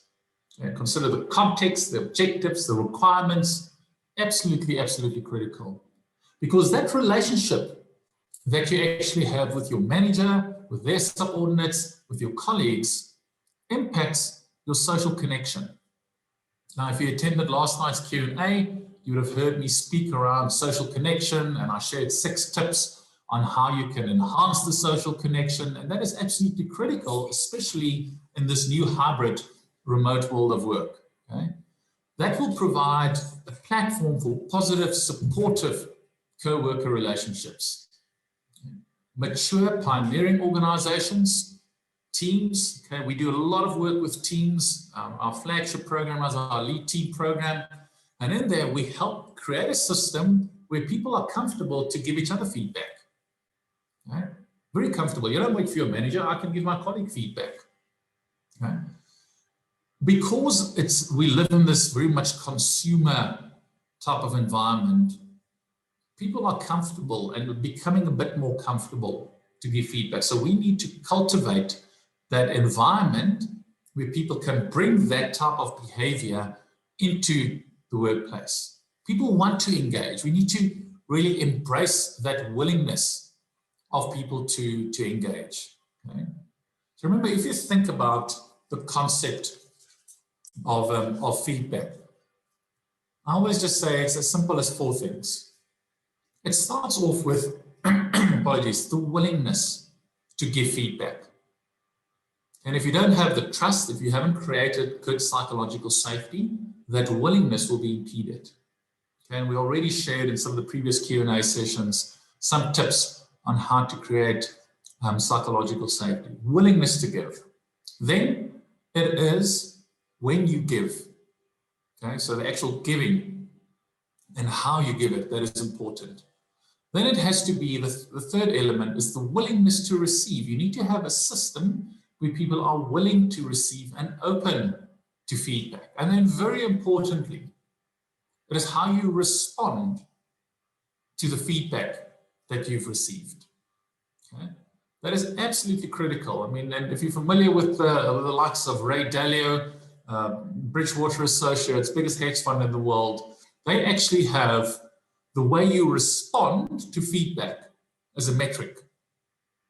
Okay? That is a metric that they have, is the way you respond to feedback. And I shared that with my boys. So I've got two sons, Chris and Luan, grade 3 and grade 8. And my eldest, the morning he woke up and he went to his brother, and I'm listening in on this conversation. He said, you know what? I want you today to give me a score out of 10 on how I react every time that you irritate me. I was like, whoa, that's very mature. Respect, boy. And now I'm observing this thing. I think it was on a Saturday. And now obviously being, you know, a 9, 10-year-old, he was taking advantage of this, this opportunity that presented itself. And then he will irritate him and they will tease him, and my eldest will just be cool and calm. And then my young will say, I'll give you a score, a 10 out of 10, 10 out of 10. You didn't lose your cool, etc. And then after about 2-3 hours of that, my eldest just said, okay, look, you can stop now. I've received enough 10 out of 10s. I've proven to myself that I can control. But that is the importance of responding to feedback. And I don't think we spend, and HR professionals and line managers spend enough time concerning ourselves with how we respond to feedback. Okay? Now, all of this talks around the concept of continuous engagement. There is continuous information flow about performance, engagement, climate, etc. And why is that important? Bringing it back to employee experience, it provides rich qualitative data that you can consider in enhancing the experience. This is the crux. Continuous conversation and being aware of what is being said will provide you with the insight, the additional insight over and above the surveys and the focus groups as to what is happening on the ground. Okay. Ilana? Yes, Janko, you mentioned now continuous conversations. And I think now that we all work remotely, or most people work remotely, we don't see each other very often, continuous conversations can become quite a challenge because we don't see each other in the corridors, we don't have coffee together when we arrive at work, or maybe lunch together. And something out of my own personal experience that I find working very well is with my team to have set 30-minute conversations with them once a week. And whether there's feedback in terms of certain projects, or maybe not even, it's just a check-in. So maybe it's a personal conversation just to see where they're at this week, what do they feel they can perhaps improve, what went well, what not, and then I have the opportunity to provide feedback. And they also have the opportunity to provide me with feedback. How did I support them this week? Maybe how not? How do they see that going forward to support them moving forward in the projects? So I think because we work remotely, we intentionally need to set up time to have those conversations on a regular basis. Ilana, great practical example. And, you know, some of the pushback that we would sometimes get from people is, I don't have time. You want me to have 30-minute conversations? No, I don't have time. Once a month, once a week, are you mad? I have got 8 direct reports. How am I supposed to spend time talking to them? Now, if that is the pushback you are getting from your line managers, they should not be in a management position. Okay, I'm happy for you to point them my direction. We will have a healthy debate, and I don't very often lose a debate. Okay, they should not be there.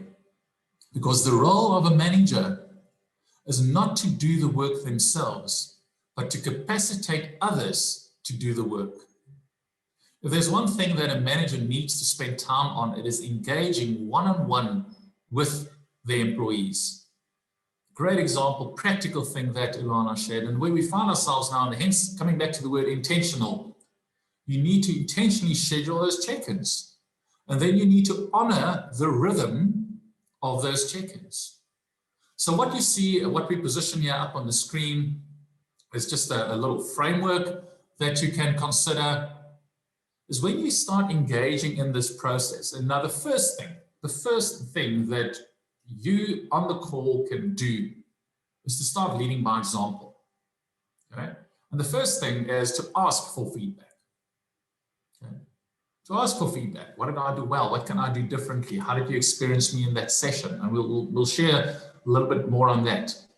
But think about how you will be providing feedback. So this is a framework that you can consider when you want to support a team or a unit in implementing a continuous feedback model. As I said, well, let's use the word feedback because that is what is, known, it's sort of common language, but we should be more be moving to just having conversations. Right? So having continuous conversations. So create that action plan. So you plan for it. Think about how will the system work. You execute the plan. Okay. Now think about design thinking again. Bringing design thinking in here, being an iterative process. Okay. Execute the plan. Monitor the effectiveness. So see, what is the impact that it has on employee experience, the fact that they are now having more regular engagements. Then you act on the feedback that you are receiving. Remember, you're keeping your finger on the pulse. Now you want to see whether this mechanism, the system that you are implementing, whether that is having the desired effects, which takes you back to your plan, and then you complete, or not complete, you do the cycle again. Okay, I just want to have a look at some of the comments coming through here before we move on to some of the further detail. Fully support what Abigail is saying. It's about expectations. I mean, that's one of the core things. And if you attended our first masterclass on performance management in a new reality, we actually spoke around that is the first step. So you cannot, it's very difficult to provide feedback if there isn't alignment on expectations.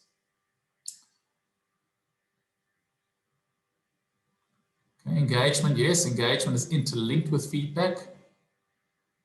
Absolutely. Again, if you cannot engage with a person, then why are you managing a position? Then the system of the organization is not geared to getting the right people into the right type of role. And we as HR, they need to stand firm. Okay, so let's just quickly add a little bit more detail in terms of continuous feedback and the system that exists. So in the plan phase, so, there's no point in giving feedback if you're not sure what type of feedback, and that is where expectations come in. Okay, if you haven't aligned on expectations, what are you going to be used to base your feedback on? A lot of you said when I asked the questions about sensitivity, subjectivity, etc. We want to remove that. We want to remove emotion as best possible. Okay? And if we don't base it on sort of the hard facts, that is when things start going south. That is when things, is perceived as being a personal attack on identity, etc. Okay, it should be objective, based on alignment, based on things that you have contracted on. Okay, and again, you don't have to contract. In the world of work is moving too fast to do one performance contract for an entire year. At least then do it quarterly. Better to do it monthly. Okay, and you don't have to formalize it to such an extent where a manager now has to capture things. Remember, you want to design the experience of the end user in mind. So any type of feedback system, any type of performance management system, whether it's technology, have the end user in mind. Okay? We have seen the best systems that, as an HR professional, you think, oh man, this is just so beautiful. You love it. And then you start talking to line managers and they say, oh, yeah, it takes so long. I just run my little Excel document on the side. Okay. Disconnect between experience, between impact and intent. So make sure that you consider that. Once you've planned for the feedback, again, this is a thing that we need to educate the system on. Okay? If it's not ingrained yet, it has to be very consciously driven, very intentional, up until such a time that the system has matured and it just happens. And it's just sort of part of the conversation. It's just what we do around here. So after you've identified the type of feedback, you sort of give that feedback. Okay? Coming back to the check-in is engage with the group. So let's say you decided on a team, maybe you've got an organization where continuous feedback is not there, and you've got an idea and a framework and a system and a process that you want to implement. Start with a small team, implement it there. I mean, I can just share a quick example. Practically, we currently have a client where we are taking 8 of their departmental teams through our elite team program, and a key part of the outputs or the homework now, so they've done the elite team program plus some additional team coaching that they felt was necessary. They wanted us to support them in that. A key part of that is the managers had to now engage as part of the process in the program one-on-one with the employees. They didn't do so before. They always, floated this excuse of time, and that was entertained by the business. And I said, no, that's not going to be entertained by me. I'm not going to entertain that excuse because I know it's not true. In 3 months, there has been significant improvement across all KPIs. Why? Because people are engaging in conversation. The system, and we're having team coaching and individual coaching, the system is starting in 3 months to already, see a bit of a shift towards being a lot more open to receiving feedback. And it's very intentional. And it takes a lot of effort. And the way that we do that and the way that you can do it is really to understand and have the brain in mind. And we need to understand the mechanism that drives our willingness, that drives our how we give feedback, willingness to receive, and then how we actually respond to feedback. So we just want to highlight 3 things. And Ilana and Elizabeth, also welcome to sort of contribute here, having a real good knowledge of the neuroscience behind this. The first one is your logical brain, your neocortex. And that is the part of your brain that's responsible for logical or higher order thinking. It's the rational part. That is the part that looks for objectivity. And that is also the part that wants feedback, because that part of the brain knows that feedback is good. It knows that I need to get contextual information so that this body that I'm driving can improve, can be better. Okay? Then we also have your reward brain, or your basal ganglia. Okay? This is the part of the brain that's responsible for learning. Your motor functions, your reward behavior, your habits. Okay? Come and sit in here. This brain thrives on positivity. That's why there's such a thing as a habit. Because you get a good hormonal response out of something that you do, so you want to do it again. So the basal ganglia, that is part of habit forming, sees positive feedback as good, and obviously negative feedback as bad. And then the last part that it is important to understand is your emotional brain, or the amygdala. Okay, that's also the first part of the brain that actually develops. Your brain sort of develops from the inside out. Okay, so amygdala develops first, then into your basal ganglia, and your prefrontal cortex only sort of develops last. Okay, so if you're familiar with educational psychology and maturity level of children and learners, etc., that's why it's difficult for up to 16 years of age to pay attention, because your prefrontal cortex is actually only fully developed around about 18 to 21. Okay, that is actually when you can expect someone to display high thinking.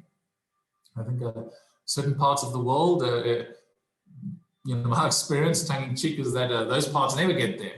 Okay, but that is when you can expect high thinking. So very often as parents, we've got unrealistic expectations of our kids because their brains are still developing. Okay?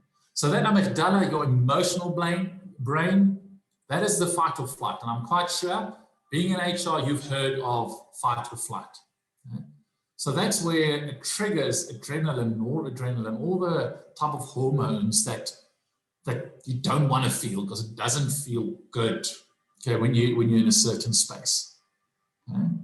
And it can very often be that the way in which feedback is delivered, and we're going to go into the difference between feedback and criticism now, the way in which it is delivered, it actually triggers your emotional brain, because you see that as a threat. It is a threat to my identity. And that, the challenge then is when you respond, and that's where the old 10-second rule comes in. It should be longer than 10 seconds, by the way, is to not respond when you're in the emotional state, because you cannot tap into higher cognitive thinking. You are driven from emotion. That is your defense brain. You want to play always in your logical brain, so you need to give a chance for the emotions to subside before you actually, respond. And that's also, Ilana, maybe you can also talk a little bit about, where this thing fits into the hierarchy of needs. Okay? Because I think there's a bit of a misconception that, feedback actually talks to self-actualization and self-esteem. That's not true. Ilana? Yes, thank you, Janko. I was just thinking about the emotional brain that you alluded to just before this slide. And I think we all have examples where we receive feedback and our first reaction is quite an emotional reaction. And as you have mentioned, it's much more than 10 seconds that you perhaps need to think about it and tap into other people's experiences and maybe ask external parties, explain to them the situation to try and understand how you can react to this feedback. Dieter mentioned it this morning where he said self-awareness is extremely important when it comes to, yes, we spoke about empathy, but also feedback. To be self-aware and to be aware that when I receive this feedback, I might be very emotional, reacting very emotional to it. This is quite normal. Okay, with that set aside, let's move to the rational brain and try to understand the way I react now, this is how it's going to influence the rest of the process or the person or myself. I received feedback with the intention that this person really cares about me. So I think that also takes a lot of self-awareness. But when we move over to Maslow's hierarchy of needs, our brain wants logical and positive feedback. Like you've mentioned, if we receive negative feedback, it's fight or flight or freeze. So our brain wants the positive and wants the logical feedback to make us feel safe. And as you have mentioned now, that we can easily see that feedback fits into self-actualization. But if we look at the way in which your brain would like to experience that safety and security, it's actually a very basic need because safety and security is there with health, employment, property, family, and social stability. And understanding that that's a basic need of people, it should really, it should make us think before we provide feedback and also how we then react to feedback. So I think understanding how our brain works and understanding that how we react is very normal and that it's a very basic need for us to feel safe when we receive feedback is very important. And that's where psychological safety comes in, and that's where trust once again comes in, to make sure that people feel safe when you do provide feedback. And of course, the more you have those conversations, like I've mentioned, the more you trust the person. You don't trust someone that's going to phone you and want all your finance details so that they can assist you with investments. If you don't know that person, you're definitely going to say no, thank you, and put down the phone. Some other people might do it in a different way. But I think if you know someone very well, once again, think about your family or colleagues that you do trust. It's people that you spend a lot of time with, and that's where the conversation piece becomes very important. Because it's continuous every day. I get to know you, tap into personal, getting to know someone on a personal level as well, because that's where the trust comes from, and that's where the safety will be created for people to provide and receive feedback. I think, and Ilana, just to elaborate on what you said there, if you have that system where the conversations are continuous, okay, I mean, that is, then it's easy. Okay, also think about, if you think about the neuroscience and the brain and the body and how it works, if it's something that happens only every now and again, it almost treats it as a bit of a new, there's newness, so there's a lot of emotion involved. But if it's a continuous conversation, you become used to it, okay? You become used to experiencing a certain type of hormonal release and receiving feedback that is potentially, traditionally viewed as a threat. Your logical brain then actually takes over instead of your emotional brain. That is why it is so important to very carefully curate and create that culture where there's continuous conversation. And yes, we will be going into how you deliver the feedback. It has to start with that with that willingness. So we want to just get your feedback a little bit. And we use the word here positive and negative feedback. I just want you in the chat functionality, again, you can send me a DM. How does it make you feel when you get positive affirmation? And how does it make you feel when you get, I'm going to use the word corrective feedback, okay? Because you might think it's negative, okay? Because it's telling you that you're doing something wrong. It should actually be corrective feedback. How does that make you feel?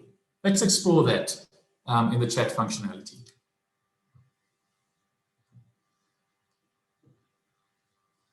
And also, is it easy for you to ask for feedback? Okay, is it say, hey, yeah, Janko, you said lead by example. Is it easy for you to ask for feedback? Let's hear what you have to say.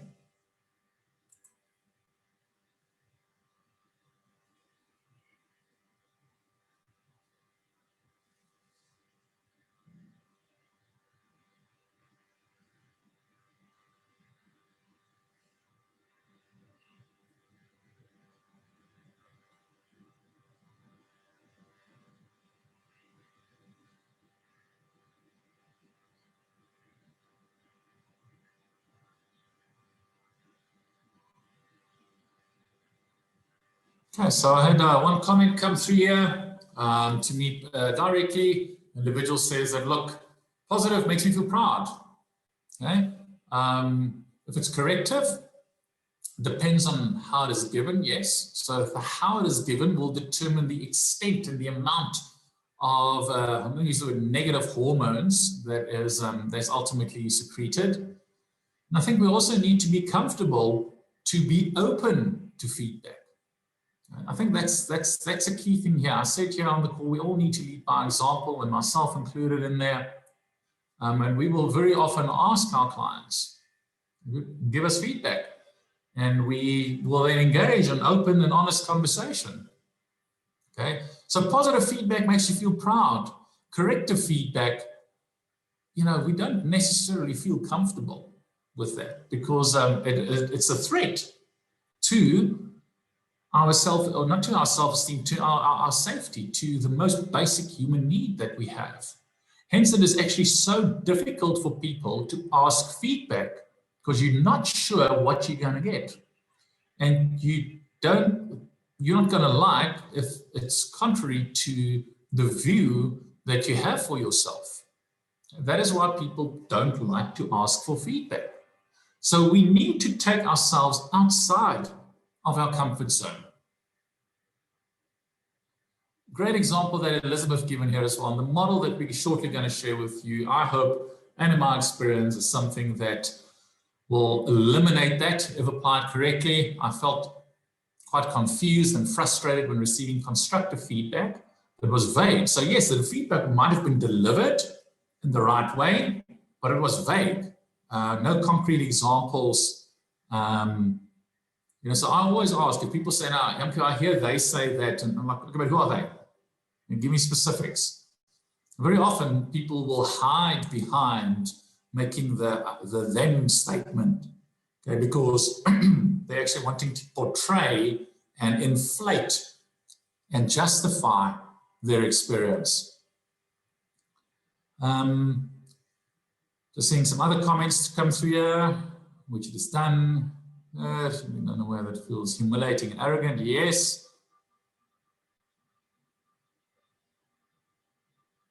Okay, so again, your mindset, the way you look at the world, will determine how effectively you can respond to feedback. And again, that is what Ilana said, and that is what Dita said. That is where the concept of self-awareness, actually comes in, to understand how you feel, why you feel like this.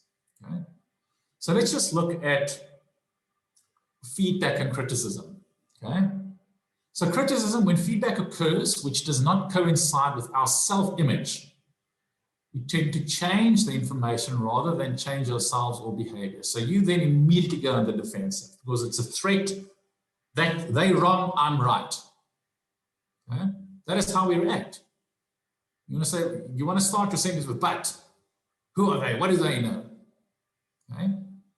That is our natural response, because the brain exists to protect you. That is why it then goes to the emotional brain to protect us from that. And that's not the rational brain. Okay, so be very careful when you feel that. A negativity bias occurs when negative events have a more significant effect on us than natural or positive events. Okay, so if you think about your brain, actually, I mean, there's sort of a separate type of component like dedicated to negativity.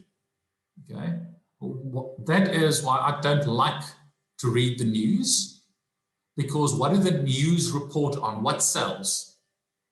Okay, not positive news. People gravitate towards negative events.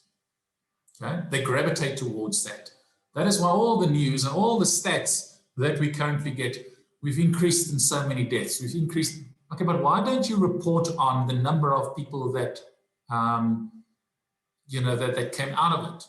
Okay, number of recoveries. Why don't they report on number of recoveries? Because that doesn't really resonate with the brain. We've got a negativity bias.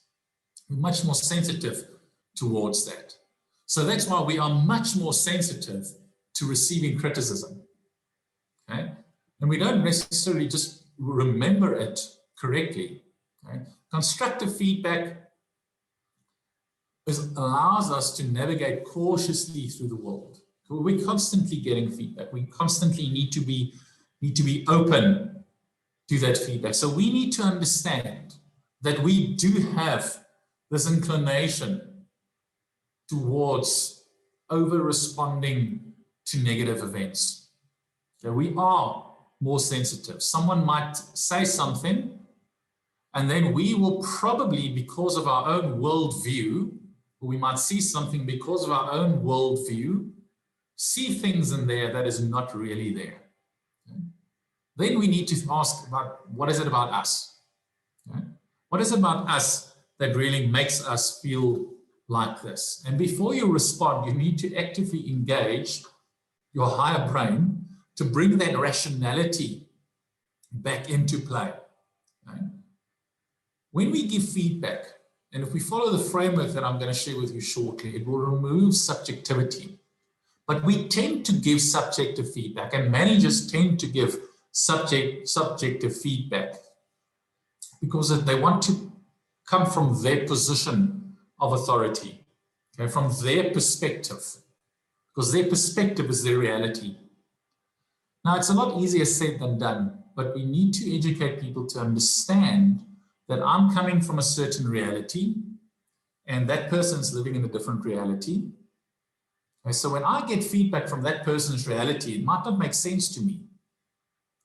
So I need to try and understand, what is that person's reality that, and this is where emotional intelligence comes in. So you can see how everything is tied together. As HR professionals, and that's a great opportunity that is presented, there's so much value that we can add in an organization, as we need to educate managers, business, the system, that all these things are ultimately intertwined. Because what could then easily happen is, it might be that we're on the same storm, but on two different boats. And that's very often what we see in feedback. The giver and the receiver is in the same storm, but on different boats, because of their respective reality, because of their respective biases that have influenced their reality.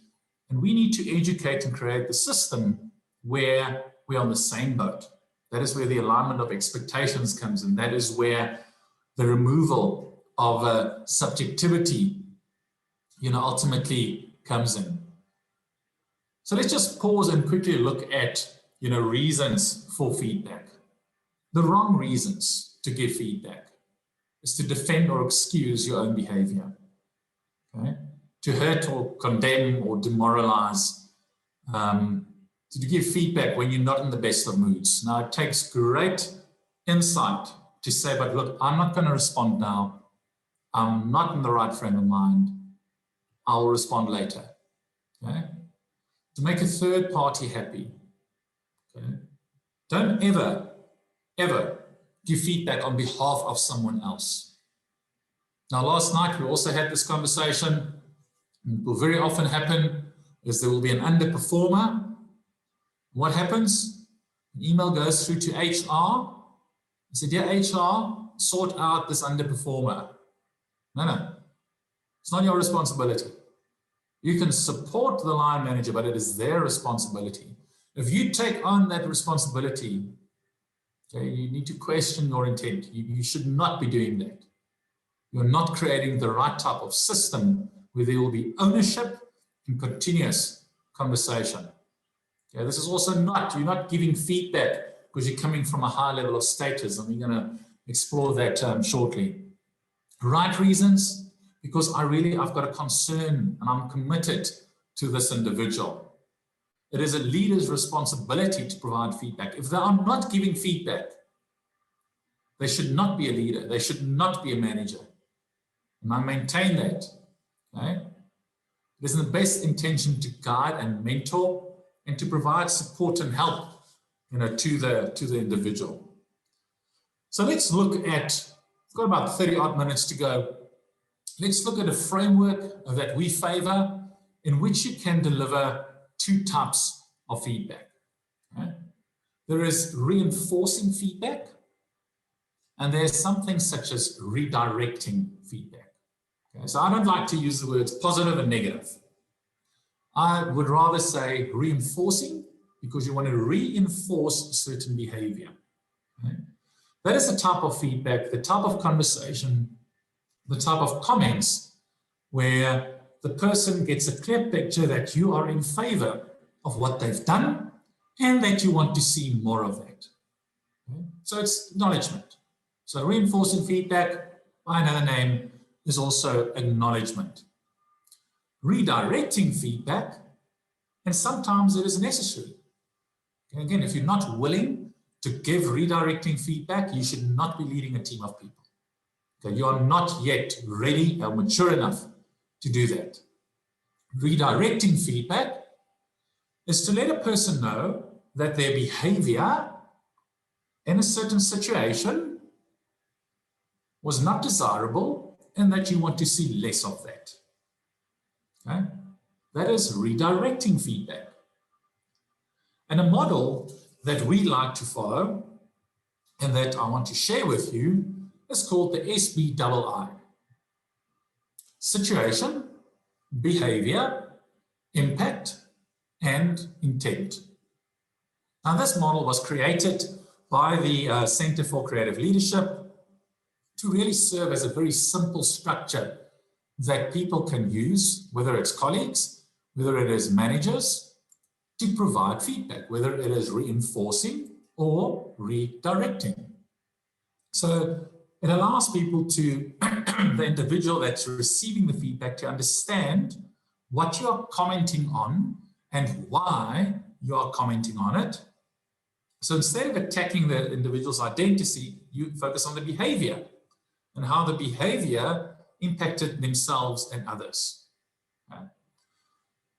So if we look at this practically, let's break it down.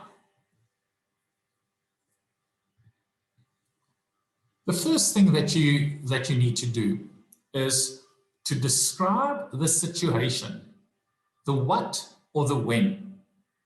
Okay, what is the situation that you are referring to? That provides context for the individual so that they can take them back to that specific setting. They're not wondering, okay? So example that we shared there, for instance, during our team meeting yesterday morning, when you presented your project plan, that is very specific. You frame the situation, you anchor, that is your anchor, okay? You anchor the event that you are providing feedback on. And again, if it's about yesterday morning, that is great because it means that very shortly after the event, you are providing the feedback. You're not waiting until your quarterly review, etc. So use phrases like in the meeting, on Thursday, when we spoke, anchor the situation. Ilana? Yes, Janko, actually took down my hand because what you've just mentioned is what I wanted to state, and that is if you do have the weekly check-ins, you're not going to forget about these specific situations. I've received feedback in the past from managers where I had so many questions in mind after receiving the feedback. When did this happen? What did they mean by that? I was extremely uncertain. And I believe this framework really answers to all of those questions to make sure that the person that you're giving the feedback to truly understands where it's coming from. And if you do regular check-ins, regular conversations, you can say yesterday morning. If you do it biannually, it's very difficult to pinpoint back to a specific situation and help the receiver understand where you've observed certain behaviors. So a key thing then is the observed behavior, as Ilana said. So you anchor the situation, and then you dive into the observable behavior. Okay. Now again, we remove subjectivity here. So as per that example there, you presented uncertain. It seemed as though your calculations were incorrect. So you are expressing the observable behavior. Now, when you state it like it seems as if, okay, that is not, you're testing a hypothesis. Okay? And any HR should be good at negotiating. So I strongly recommend you read Never Split the Difference by Chris Voss. Okay, FBI hostage negotiator. It seems as if is a very powerful way to test a hypothesis. It seemed as if your calculations were incorrect. I'm not saying they are. It seems as if. I heard, I experienced, I saw it, etc. So state the observable behavior. You've anchored the situation. Now we bring in what you've observed. Elizabeth?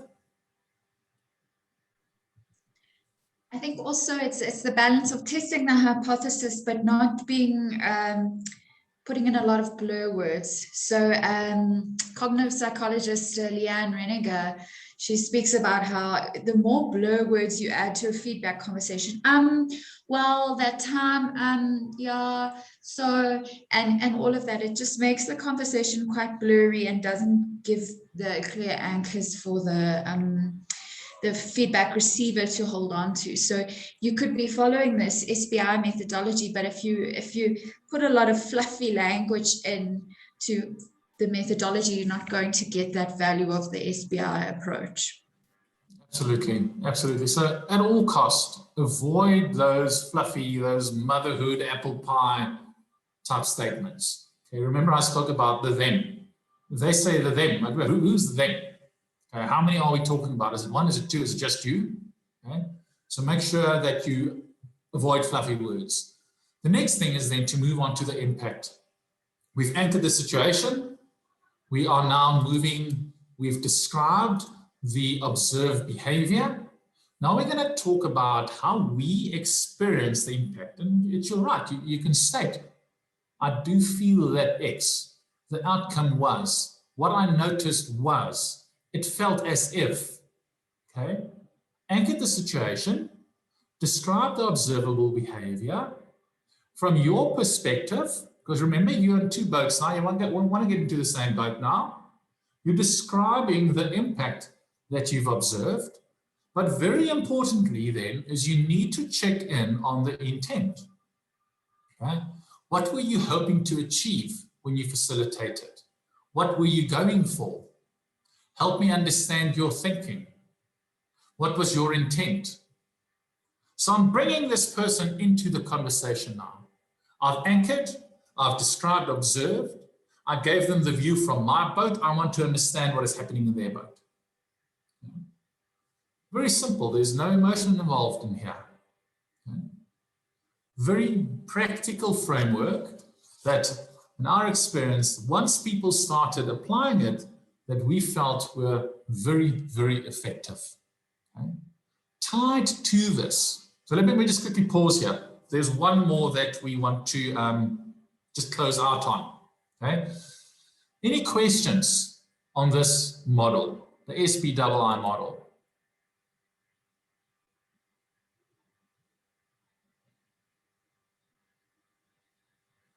So Elizabeth also just shared a short little TED talk, the secret to giving great feedback. closely links to the SBII model. So you can get that link in the chat functionality.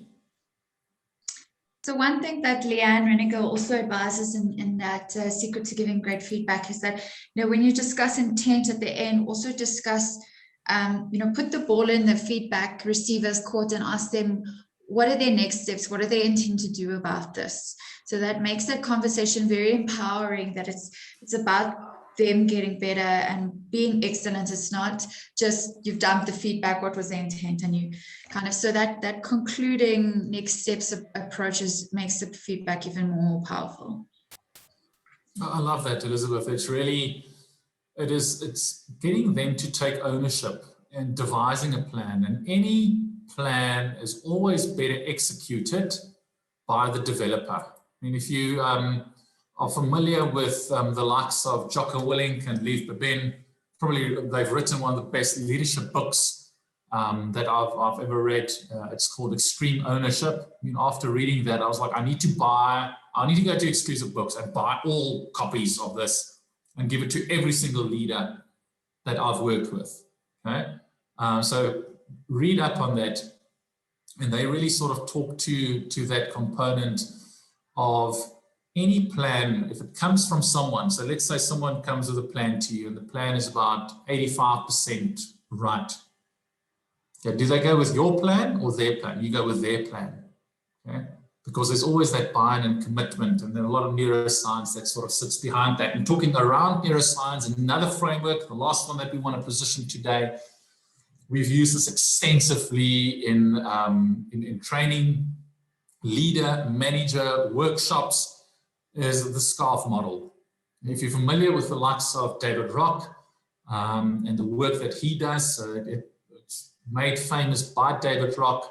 It's an acronym for status, certainty, autonomy, relatedness, and fairness.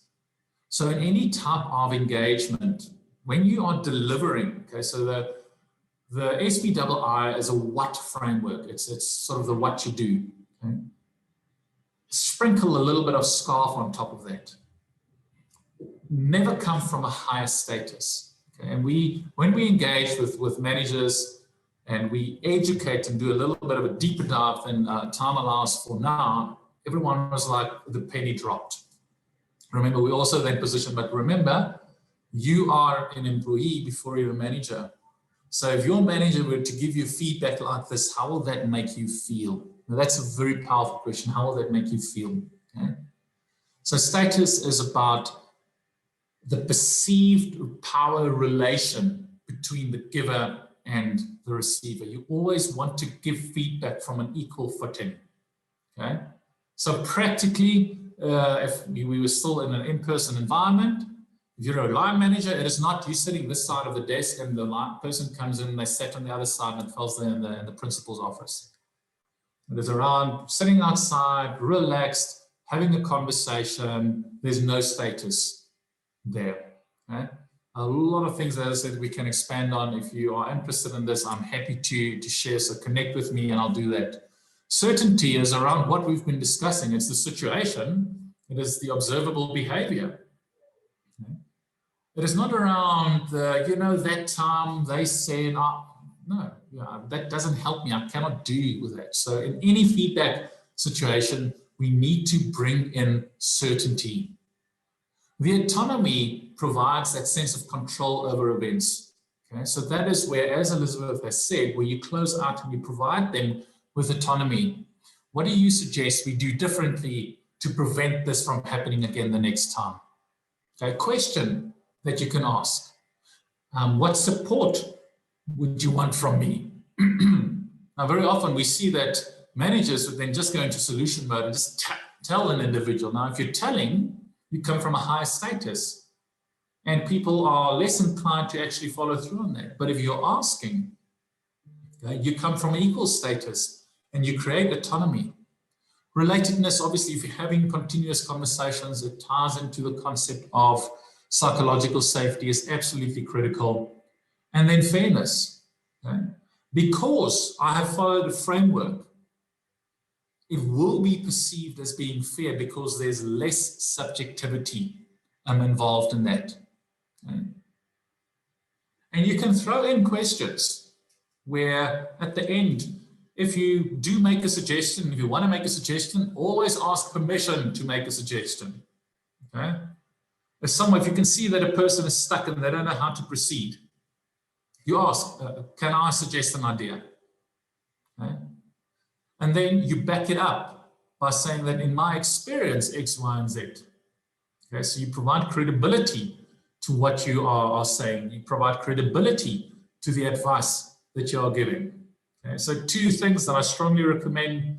If you want to give advice, you ask permission, create a sense of perceived control. You've lowered status. They've given you permission to provide input into their life, and you then back it up. In my experience, X, Y, and Z. Previously, when I was in the situation and I did X, Y, and Z, this is what happened.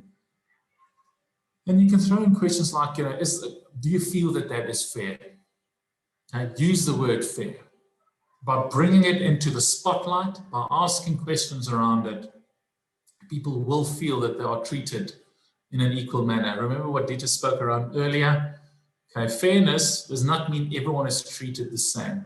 Okay, fairness can differ, but it's key that you sort of understand how that fits in. And a key thing and a key component that and where it fits in is that we want to close out on is this example from Netflix. So if you haven't yet read the book, No Rules, Rules by Reed Hastings, strongly encourage you to read it. Well-known slide deck, most downloadable slide deck in the history of slide decks on slideshare.net. They then took it back to their website. So I think it's netflix.com/jobs. You will read sort of the Netflix code, and then they wrote a book towards the latter part of last year. And in there they talk around, if you really want to embed feedback in your business, okay, you need to move and shift from control to context.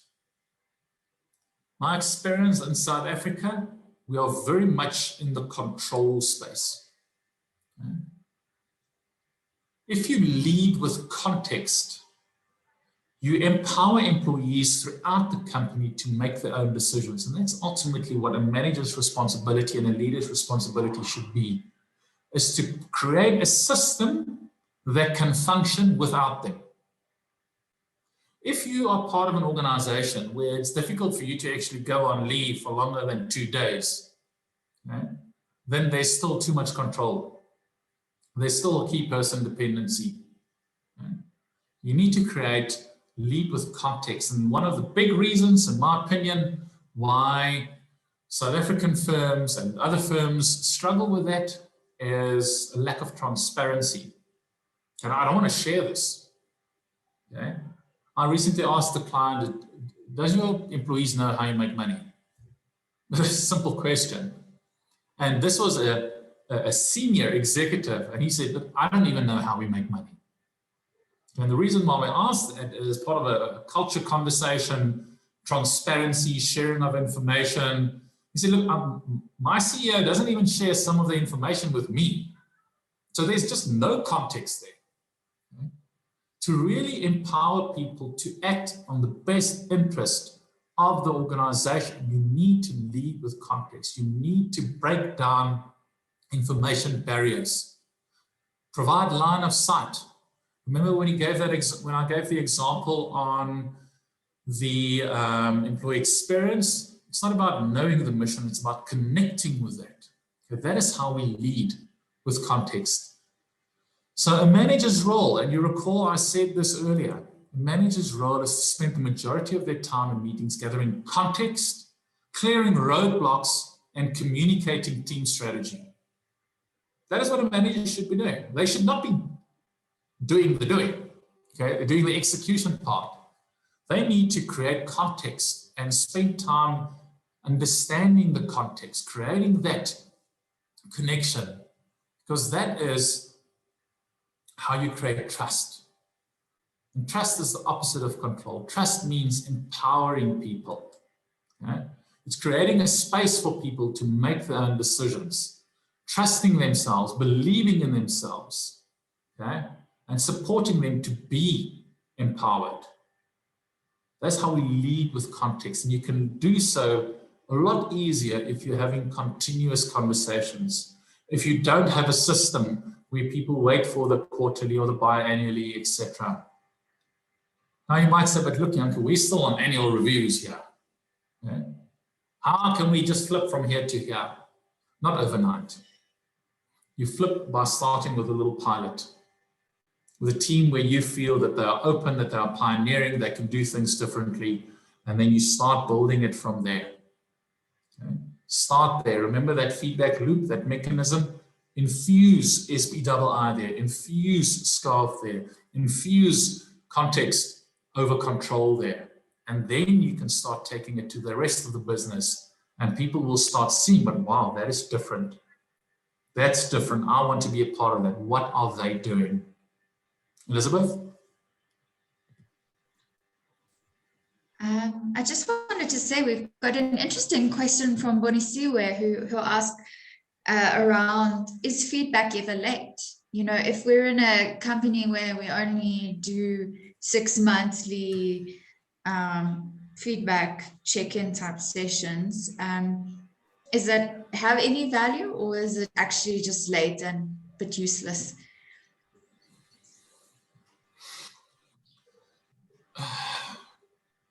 Tricky one. So I'm going to share my opinion, and I'm going to base it on the concept of deliberate practice.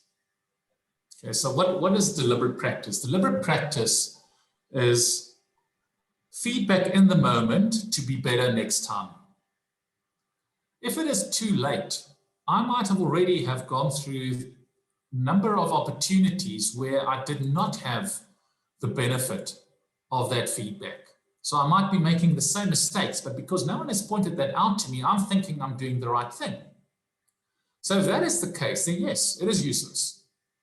It is useless. It is too late.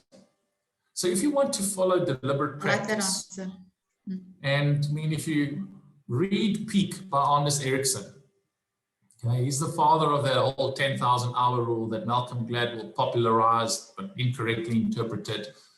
So read Peak by Anders Ericsson.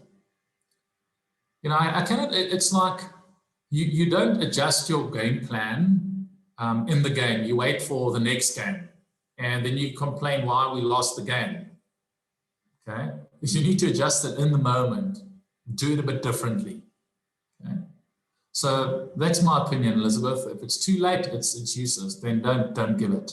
Okay, I want to close out for us a couple of questions, and I want you to go and think about this. And if you want to engage further, please do reach out to us. So think about your current employee experience in terms of the effect that it has on attracting and retaining talent. Ask yourself, how can you improve that? As Ilana said when we spoke around design thinking is there to prompt us to ask questions, but also to ask different questions. So instead of having a process-related question, what do they need to do here? How will they experience this? Okay? Think about how your employee experience impacts your customer experience. Elizabeth gave great examples in terms of if you've probably spent a day in the life of, and you understand that, look, they're just so frustrated because of the IT system. Okay, it's outside of HR's ambit, but that has negatively impacted the employee experience, that has negatively impacted the customer experience. Okay? Who has the primary responsibility? We see that pioneering organizations, they have a dedicated employee experience specialist. Okay? That's a job title now. They look after their experience. Their job is to ask these questions. Where does that currently reside? Now, you might not have headcount for another warm body, but whose responsibility is it? If it's not someone's yet, it should be someone's. Okay? How do you bring others together to address some of the challenges, some of the concerns, you know, that you might have? And what type of analytics are you currently using to evaluate the effectiveness of your experience? Okay? So a couple of things, and also I want to throw in here, just in terms of various personas. Okay? have you got personas mapped out, or are you very much still, I want to say, stuck in traditional HR ways of job grade, hierarchy, etc.? Okay, there's organizations that are moving their rem and benefits and linking it to different personas after they've really spent sufficient time mapping them out. So just a couple of questions that I want to leave you with. I want you to go and think on. As I said, if you don't have an answer yet and you want to further engage, please do reach out to us. I want to pause there. We are 5 minutes from our time limit. From our side, thanks a lot, for joining. As I said, this is our second masterclass. We will be running this free of charge on a monthly basis. So please spread the word. Please provide us with feedback. We welcome your feedback. If there are things that you feel you want to do differently, you all received an email from me this morning, so you've got it. Okay, send it through. Even if it's unsolicited, please do share it. We want to really play it forward. That's why we started Elite HR. This recording will also be made available in due course on our website. So connect with us on LinkedIn. Follow us to stay up to date with the next Q&A, with the next masterclass. And also, if you've got any burning issues, any topics that you want us to do a deep dive on, please do send that through. We will then look into the industry for experts such as Dita to come share their practical experiences, because that is the entire purpose of Elite HR, is for us to have this platform to collaborate, to learn from each other. Any closing questions or comments from everyone who attended?